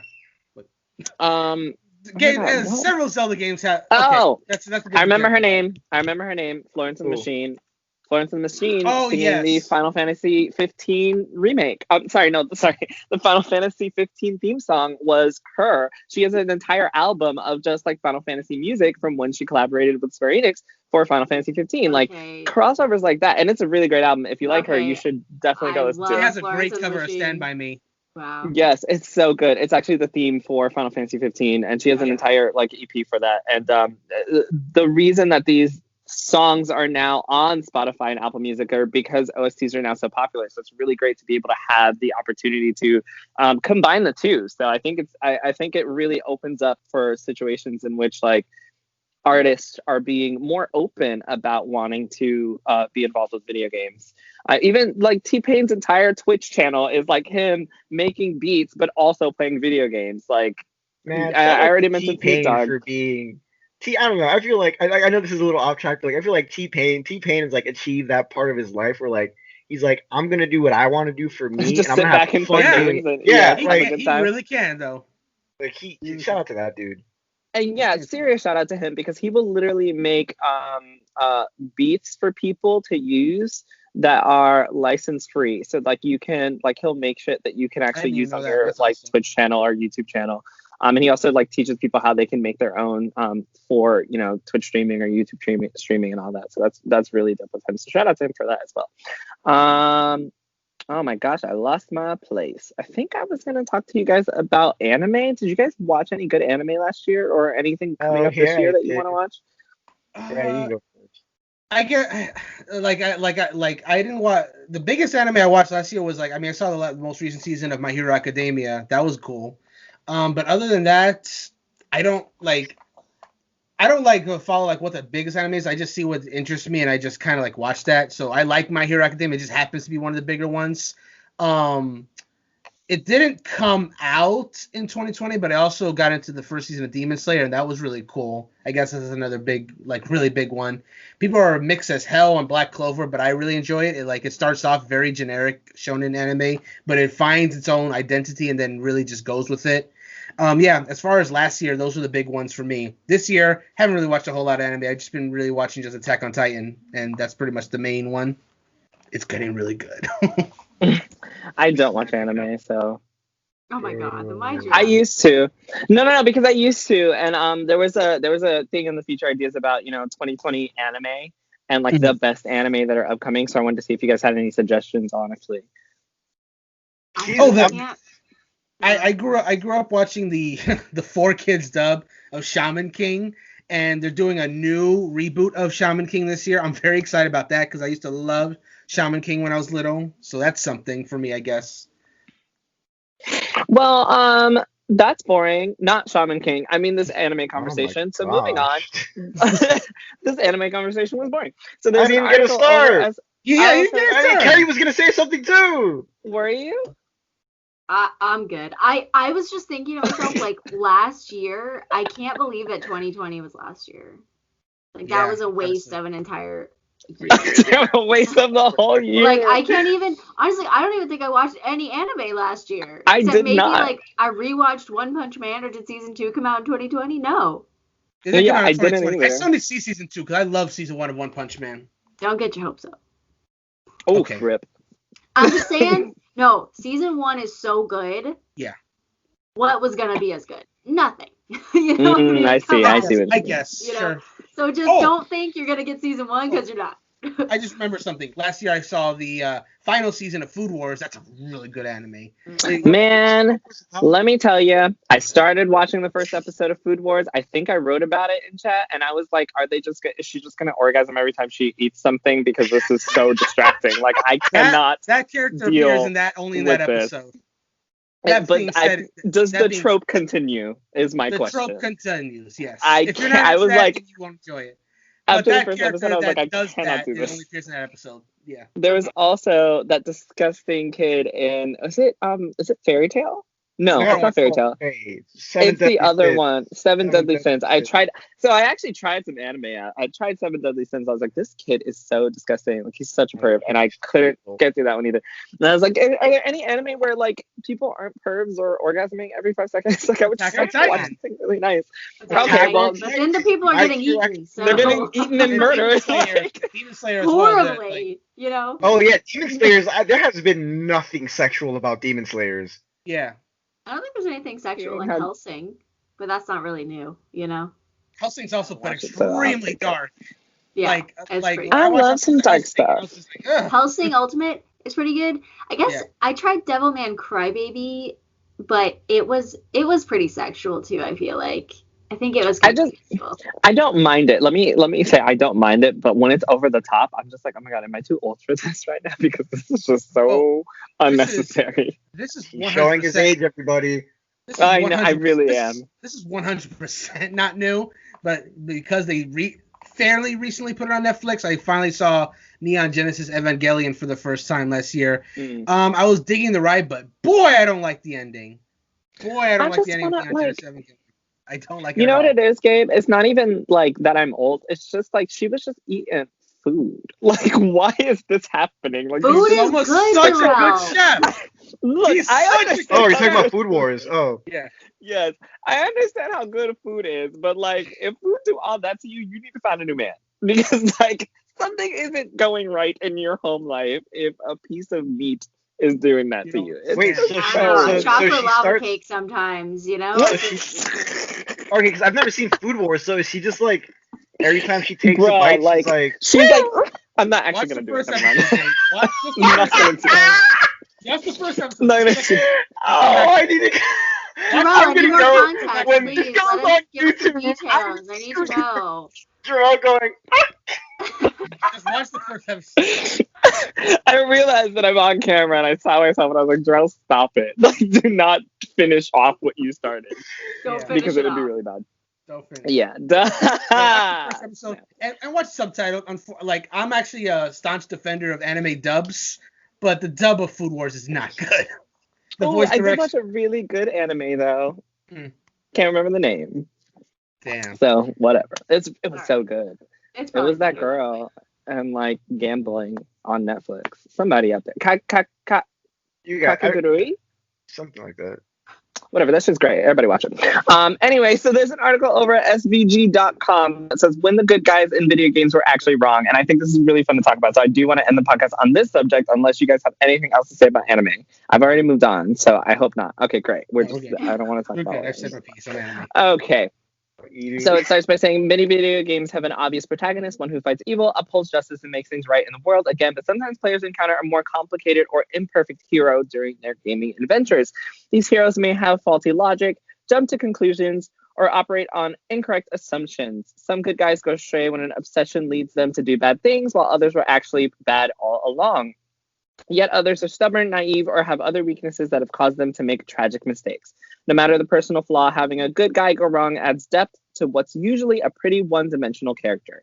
And then they go on to give their favorite good guys that are completely wrong in video games. This is written by Claire Williams over at svg.com, and I'll give you some examples of hers.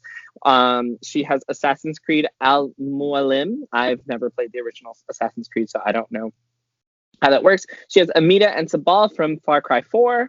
Fire Emblem Awakening Sayri. Oh. Sayri? Really? Yes. Yeah, that's on the list. As a character that does that good. As a character that tries to do good but does bad. I closed the article. As a character that might be morally gray, that sometimes does good things, or is meant to do good things, but sometimes does bad things. I don't remember Sayri doing anything bad personally, but continue. It might not necessarily be something bad. I think. Her brother would fit in. Her older brother would definitely fit into that category because he does some bad shit for good reasons. But I don't remember Sayri doing. But anyway, continue. I'm sorry. Well, I mean, it does say that not only was her anger towards her brother entirely misplaced, but she actually. Oh, that's a spoiler. Yeah. Never mind. I know exactly what you're referring to. That's pretty bad. So yeah. I don't know what you're talking about, Brandon. That's bad. What she did was very bad to her brother. Broski. There's context there. That's all I can say. So there's Zell and Tanai from Star Trek Online. Golden Sun, The Lost Age, The Wise One.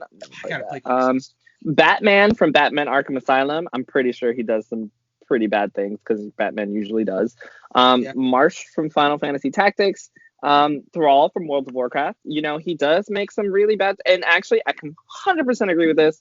Warcraft's Thrall's decision to leave Garrosh Hellscream in charge of the Horde was one of the worst ideas in the history of the franchise's complex lore. 100% the worst idea ever. Thrall should be very ashamed of himself. Kellie, I think you should have played through that by now. Garrosh Hellscream is the leader of the Horde. I don't know how like the progress goes from like base game to. I don't know, but all I know is that I play on Thrall server, so it's just funny that.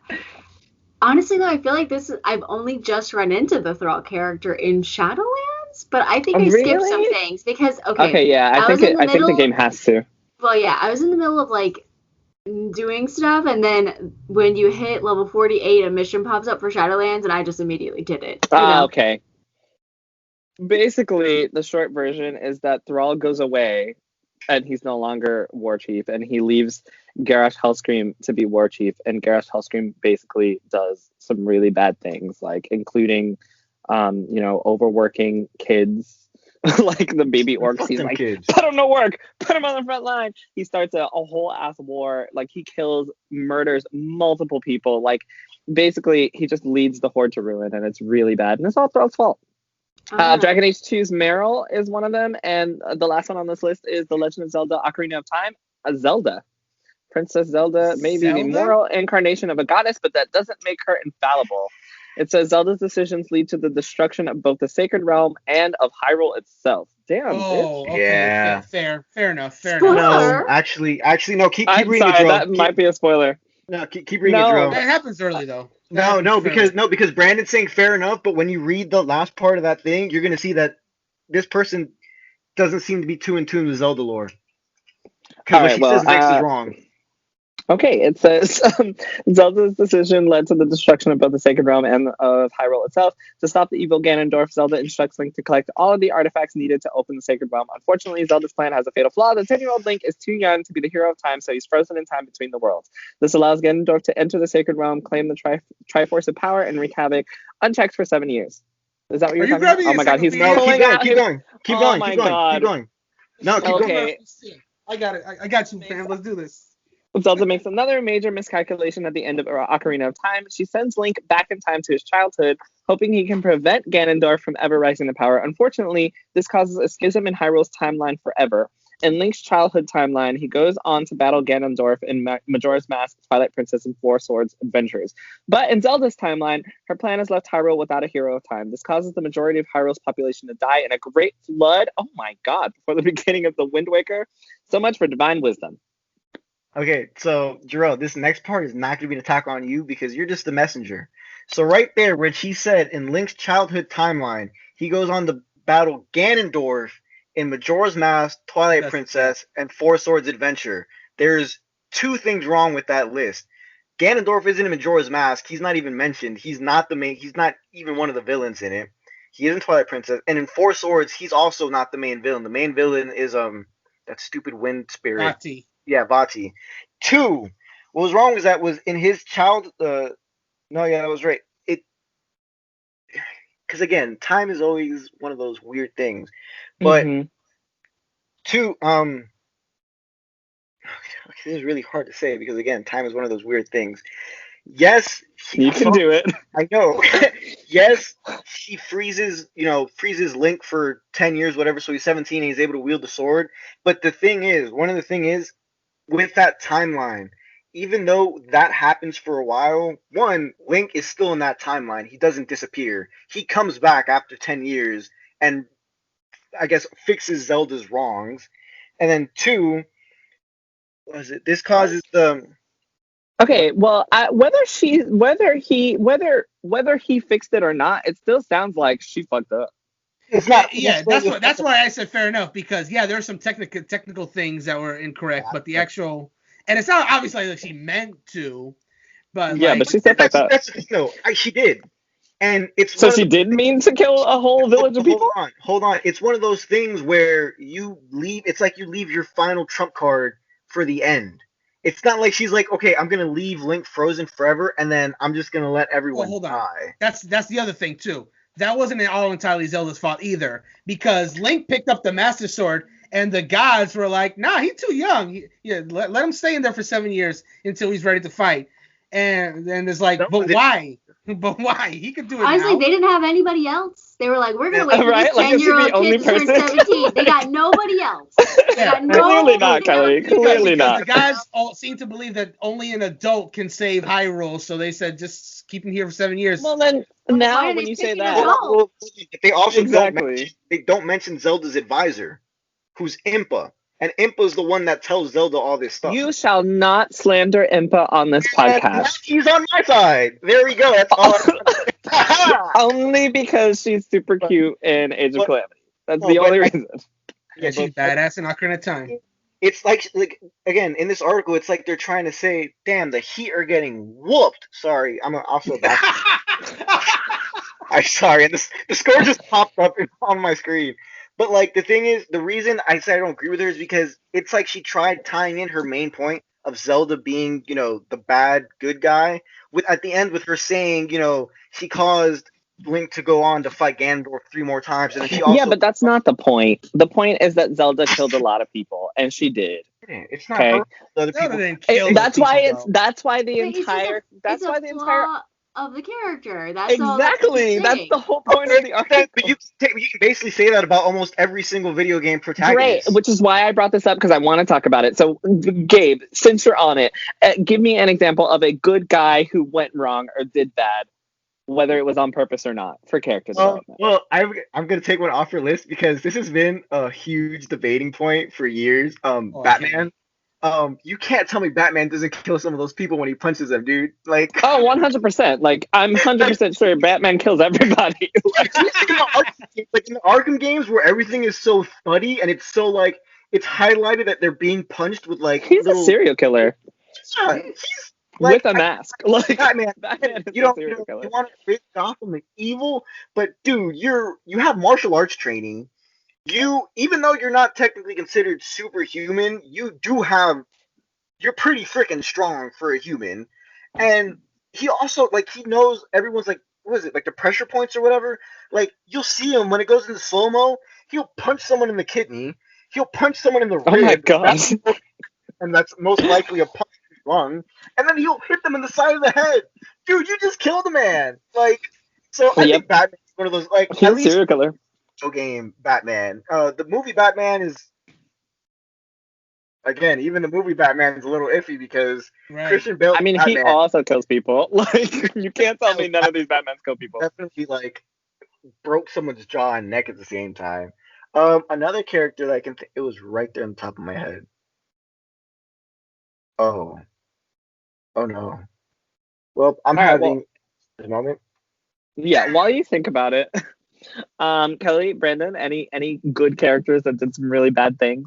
Yeah, I got 2 examples from 2 games that came out of the top of my head. I was thinking of more, but these 2. First off, every single protagonist of The Last of Us falls into this category. Oh my god! All 3 of them fit into this category, and we don't need to go into detail about that. I think it speaks for itself.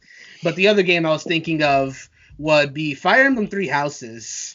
Because all 3 of the That's a good example. All 3 of the house leaders, depending on your point of view, could be good or bad. It all just depends on who you decided to side with. Bruh. Edelgard was right. Always. No one can tell me otherwise. Anyway. Right. Best character. I don't care what anyone says. And you cannot combat it unless you played her alternate No, that's why story. I'm not saying anything. She literally was out to save the fucking world, and that is all I will say. Because I don't want to spoil anything. But she was 100% right. Dimitri's a little bitch. He just needs to stop crying about his life and move the fuck on. And Claude is just hot. Claude is just good. Claude's just sexy. Cloud is just rude, okay? Claude, not Cloud. Claude. I mean, but we can talk about Cloud.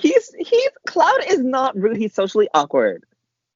But he's mean. No, he's rude. He's rude. I don't think He's straight up rude. I don't think he's intentionally mean. Like, I feel like he's just like a product of what's happening. Like in the beginning, when he's talking to Barrett is like rude. So Cloud is like, okay, bitch, I can be rude too. But he's really nice to Tifa. I don't know. In the beginning of the game, he says some things to Tifa, and I'm like, my guy. Okay.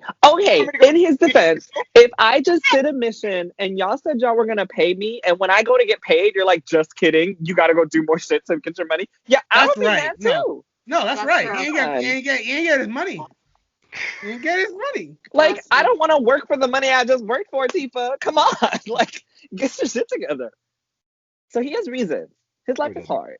You probably think Sasuke is the better I got a pretty simple answer. Well, I mean, I don't watch that, so sure. I like Sasuke. Isn't he like the black-haired one? Yeah. Yeah. What's wrong with him? Didn't he marry that girl? Or did he like fight that girl? What's that? He did a lot of bad stuff on the way there. Yeah. Like, there's way too many episodes. We cannot talk about this right now. There's too much. There's way too much. But Sasuke, maybe I'll start watching Naruto. Sasuke's hands are you not gotta have clean. some time. Well, maybe he's a good example of a good character who does some bad things. No, because he whole ass admits what he's doing is wrong. He knows what he's doing is wrong. But is he good overall? No! He's just bad?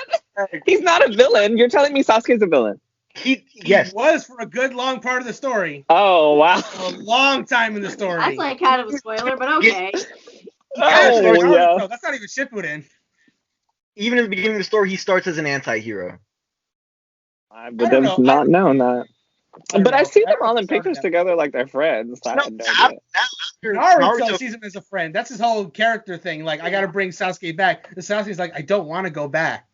So leave his ass alone. Leave me alone. Exactly. So you know whose fault this is? Naruto's. Exactly. Let my brother be evil. That's everything on Naruto anyways. Because it sounds like it's his fault. It is Naruto's fault. 100%. Well, there you go. It's also Sasuke's fault, but Naruto has lots to blame in this too. I feel like if I'm a lonely, mean character and I want to be left alone, you should probably just let me be a lonely, mean character who wants to be left alone. Hold on. Look what happens when someone, keeps bothering and tells you to be good. You get people like Vegeta. You marry the richest girl on the planet. You get this boneheaded little sick kid. And then you get the strongest sparring partner in the world. Hold on. With Vegeta, we're talking about a completely different thing. Vegeta started off as a hard-ass villain that loved to do bad, and slowly his heart... Oh my god, did he? Yeah, Vegeta was real... He killed an entire planet. He started off as a... Okay, but like, was it really a whole planet? It was the whole planet. And okay, but what did the planet like, do? Yeah. Like, I feel like this was is it the a bunch of like fault. slugs or something? Because I don't care. Exactly. He went to a planet. He went to a planet of like bug-like people. The bug empire. The bug well, there empire. we go. All right, cool. So we're just gonna kill off bugs. I mean, people guess it can look like bugs. Awesome. Vegeta did nothing wrong. They said it right. He didn't. Vegeta did nothing They didn't wrong. even have a brain. Bugs got like a ganglion. It don't even. They're Hello. not. You know? Thank you, Kelly. Let him know. Cool. It's not even his fault. He also Plus, killed an his son entire is village of sexy. innocent people. Vegeta is also sexy, and Trunks He with that is. hair is pretty sexy. That's I mean, Oh my gosh, that purple bob. I like that okay. purple bob, right? I was Yeah. feeling it. I was Yeah. feeling Wait, it. Don't Trunks? talk bad about Trunks' dad. Trunks is beautiful. Trunks I love is great. Trunks. Trunks is perfect. Trunks Trunks actually did nothing wrong. Dragon Ball character when I first got into it. But Vegeta is not beautiful in any means. Don't care. I just really like his personality. I'm sorry. I'm gonna be Like, real. I prefer him like 100% to No, Goku. but I imagined him to be really short. Yeah, like he's like Vegeta. a shorter, He's like short, and I'm always like, he's like one of those short, angry men, you know? Yes, He's like, yes. yeah, like that's Like- his personality. Like, he's short cards and on mad. cards on the table. I like Vegeta way more than Goku. I think he's a way more Goku's interesting so- character. He's so But- annoying.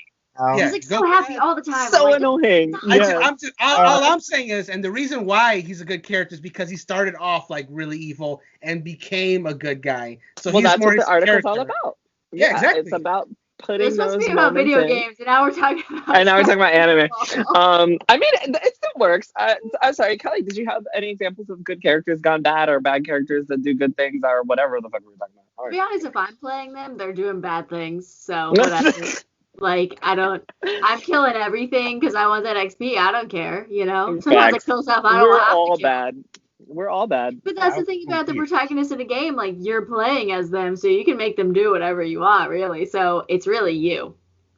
Yeah, Unless we're talking about lore, which I can't really think of anything, to be honest. But honestly, you know what game I was watching? And I was, like, surprised. Spider-Man, like the new one that someone was playing. And they were just, like, killing people. Like, that guy, like, he pulls them up in the web to the ceiling and then, like, drops them. I'm like, that's dead. I mean, so Spider-Man is another Batman. I think that Spider-Man and Batman are murderers, and they're like every superhero. I mean, pretty much, like, if you have you guys seen The Boys? Yeah. No, not yet. Oh, okay. Then I won't say anything. But, like, imagine, like, you're a superhero living among mere mortals. Like, you're gonna accidentally kill somebody. You know? I'm sure. It's gonna happen. Yeah. It is what it is. Any superhero game, murderers. Any character I'm playing, like I said, killing everything. I don't care. Whatever. That's it. I remember my other options now. Not other options. Other characters. In Assassin's Creed, especially Valhalla, because he's a Viking, and Vikings did a lot of raiding. And before he gets initiated into the Brotherhood, whatever, you know, they go to England and stuff. They go to other villages and, like, they kill, you know, like, farmers and stuff. So that's one of them. Yeah, no, yeah. It stays pretty accurate to what Vikings were back then. Yes. And then the other one is, again, I feel like I'm gonna be the only one that understands this. I'm the one that played it, but in Dark Souls, since it's such a, I guess, loose game, and, like, the lore is not directly presented to you, there's always that being able to shut up. There's always that.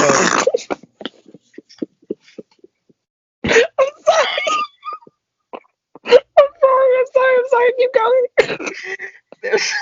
I couldn't find a better way to word that. Yeah, you didn't. So there's you know, everyone starts, because one of the things is you have to reignite the fire, and the problem with that is that, like, every time you reignite the fire, you get these, like, this grace period of everything good happening, and, you know, everything's jolly and whatnot, but then, like, everything starts to fall into decay again, and, like, all the monsters start coming out and terrorizing everyone. So it's like, are you really the good guy if you keep reigniting the fire? Like, you're just causing the cycle to happen over and over again. Again, it's one of those things where you have to play the game because the lore is so. I mean, if you're not doing it on purpose.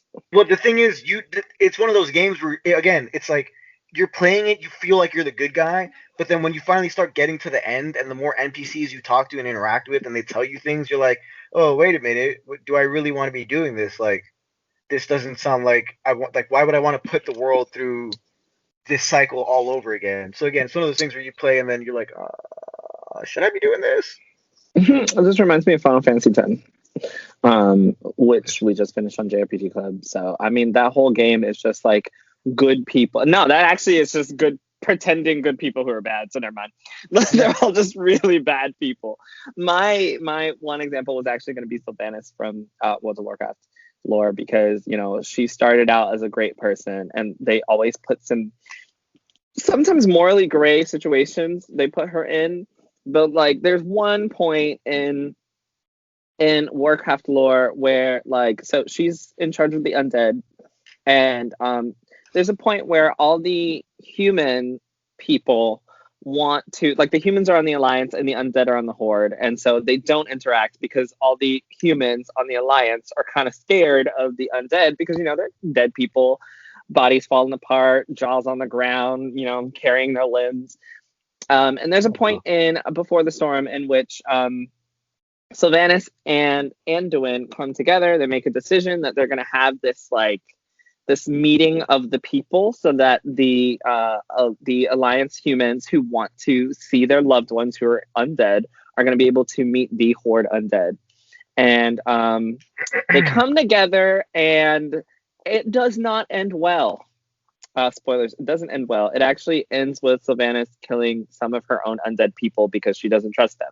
And she is very much a character that will make decisions like that to keep the sanctity of the undead as it is. Like, she would rather kill them then, let them sympathize with living humans because she's an undead. So, like, there are a lot of situations in which Sylvanas does things like that, but then you also have to look at things from her point of view where, like, everything was taken away from her. She's a character that doesn't necessarily, like, she didn't have free will for a very long time. Like, she was forced to do a lot of things. And so when she has options, like, her main goal sometimes her main goal is to protect her people. And in a situation where, you're going to have these humans looking down on you as a person because you're, an undead, and she's already had to endure all this stuff. She makes decisions that's like, oh, well, you guys want to go with the humans? Kill them all. And so then she just kills them all, like, kills her own fucking people. So she was a good character who does some bad things. Now she's just a bad, crazy bitch. Because Blizzard hates Sylvanas, who I love. So it's really sad. They just keep throwing her out there. And there could be more examples, but I think we're good for now. Thank you guys. Wait, no, I have one more example. Yeah, because I gotta bring this game in. The Elder Scrolls V Skyrim, the Blades, which is a faction. They're supposed to be a good faction that protects the Emperor of the of Tamriel, whatever. But halfway through the story, when you get help from a specific dragon who is a very non-aggressive dragon, it's actually the dragon that helps you defeat the bad dragon. They're like, yeah, you got to kill him. And then if you don't kill him, they don't talk to you ever again in that game. Damn. Rip, kill him. No. Oh yeah, I've shot them like 1,000 times in all my playthroughs. One of my first missions, actually, in Cyberpunk was, like, pull a guy out of a situation where he could die or leave him in there to get intel. And I was like, why are y'all giving me this? Like, I don't want to make this decision. I don't even know this man. I just started this game. Like, no. Choose Jerel. I pulled him out because I didn't want him to die. I'm sure that I could have used the information that he had, but I was like, because I was gonna let him stay, but then the game's like, oh, but he has kids, and because he has kids, like, they're probably gonna break him super easy because he has kids. So I was like, oh my god, like, pull his ass out because now he's gonna give away all our shit anyway, and then he's probably gonna die anyway. So just bring him back home. Damn it. But that was, like, super intense, and that was literally, like, I just started, and I was like, oh, why y'all giving me like this? Like, I don't even know this man. I am the bad person in that situation. Well, I wasn't the bad person. I could have been. Like, fuck it. Leave him there. If he dies, YOLO. Oh. But I never kill people. I can't even kill the foxes in Breath of the Wild for their meat. I killed them by accident, and I restarted because I felt really bad. The whole game. And that's the whole game. I restarted from the last save. I was like, oh no, I killed the fox. Oh my god. And my boyfriend was like, oh my god, just stop. And I was like, no. So I restarted from the last save. I do that all the time. He hates it. Every time that I do something in the game I don't like, it is 100% why. Like, I will restart that shit so quick. I did that I did it in Final Fantasy X. There's a portion of the game where, like, something happens automatically, like, you don't control it, but I didn't like it and I thought I controlled it, so I restarted it like 3 times, and he's like, stop, like, just watch what happens. And I was like, oh shit, you can't change it. Wasted a lot of my time. Anyway, Brendan, did you have one more before I close? It's not an example. I just, because it's topical to the conversation, I'll plug an article that I did a few months ago. It's called plugs. Yes, it's called Gaming Villains Fighting for Good on HPCritical.com. It's literally just several examples of what we're talking about. Villains who fight for good, whether it's because they have a change of heart or just because they want to team up to fight a stronger villain. So go ahead and check that out. Again, it's called Gaming Villains Fighting for Good. Yes. I have to say that because one of them is Bowser, and he is never going to become good, but he has to team up with Mario on several occasions to defeat a villain that's like... Bowser's not bad. He's a good father. No one can convince me that he's bad. He's a good father. Okay? That's about. And what is the worst thing that Bowser has done? Like, legit, worst thing he's done. Worst thing. Like, he tried to kill, like, Taking Mario. over the galaxy. What? He tried to take over the entire galaxy. Oh my god. If he took over the galaxy, what would he really do? So he wanted to start a galactic federation. Big deal. Hello. Federation. Never mind, he is. You know what? Maybe he would start a galactic federation. You know what? All hail Bowser. All hail Bowser. We'd have flying ships with cannons and shit, flying through space. I'm down. I'm down with that. Bowser is one of those villains where I'd be like, okay, well, if he controls the galaxy, I'm sure shit would pretty much stay the same. Like, what's the worst that he would do? Bother Mario? I mean, okay, that's not me. I'm fine with it. I think he's only kidnapped Princess Peach. I don't care. Like, you know, like, he's such a joke to me. Sorry. I mean, I haven't played the games, but he seems like such a joke villain to me. He is kind of. It really depends on the game. Some games treat him like an absolute farcical joke, and some really make him serious. It just depends on the game. Bruh, in this cat game, they showed like Bowser, and I was like, oh shit, he looks really Fury bad. Bowser, Like he looks so scary. metal. But then they showed Cat Mario huge, and I was like, all right, Mario. this is literally not even a thing anymore. It's Mario. It's never gonna get that dark. Which is why I was no longer scared of him. I was like, I get to be a big lion cat, so this is out the window. That was the scariest he's ever been, and he's no longer scary. See, I don't want Jerel to play any of the Zelda games now because I feel like he's gonna sympathize with Ganondorf. I probably will. I feel like a lot of things aren't his You fault. might sympathize with Ganondorf. That's the most relatable Ganondorf has ever been in Wind Waker. The only person I sympathize with right now is Zelda, because I am taking forever and a day to go save this bitch. Like, she is just waiting there fighting him, and I'm just like, oh, I'm gonna go cook something now. And I sat there and cooked, and then I was like, oh, I need more money to buy this outfit because this outfit's really cute, and so I'm just outfit shopping, and she's dying. So yeah. I'm sorry, Zelda. It will be, more time because I gotta go get more stupid ass hearts. Here we are. And with that, thank you guys for the 50th episode of HP Critical. I truly enjoy my time speaking with you guys. It's been awesome. I can't wait until episode 100. We'll make it. More. And beyond. Yes, episode 100 and beyond. This has been a fun conversation. Just talking and chilling with friends. It's always awesome. Thank you guys for listening. If you want, you can write to us at critical_HP on Twitter or hpcriticalgaming@gmail.com. We'd love to talk to you guys. And thank you for all of our Patreon members. I will give you guys a special shout out next week, actually, because you're going to get some nice swagger in your next Patreon package. Huh? Did I say it with swag? Nice swag, swiggity swig, swagsters, wiggity wiggity. All right, I'm done. I'm making it worse. Anyway, thank you guys for listening, and we will see you all next week. Bye, everybody. Bye. Bye. Goodbye.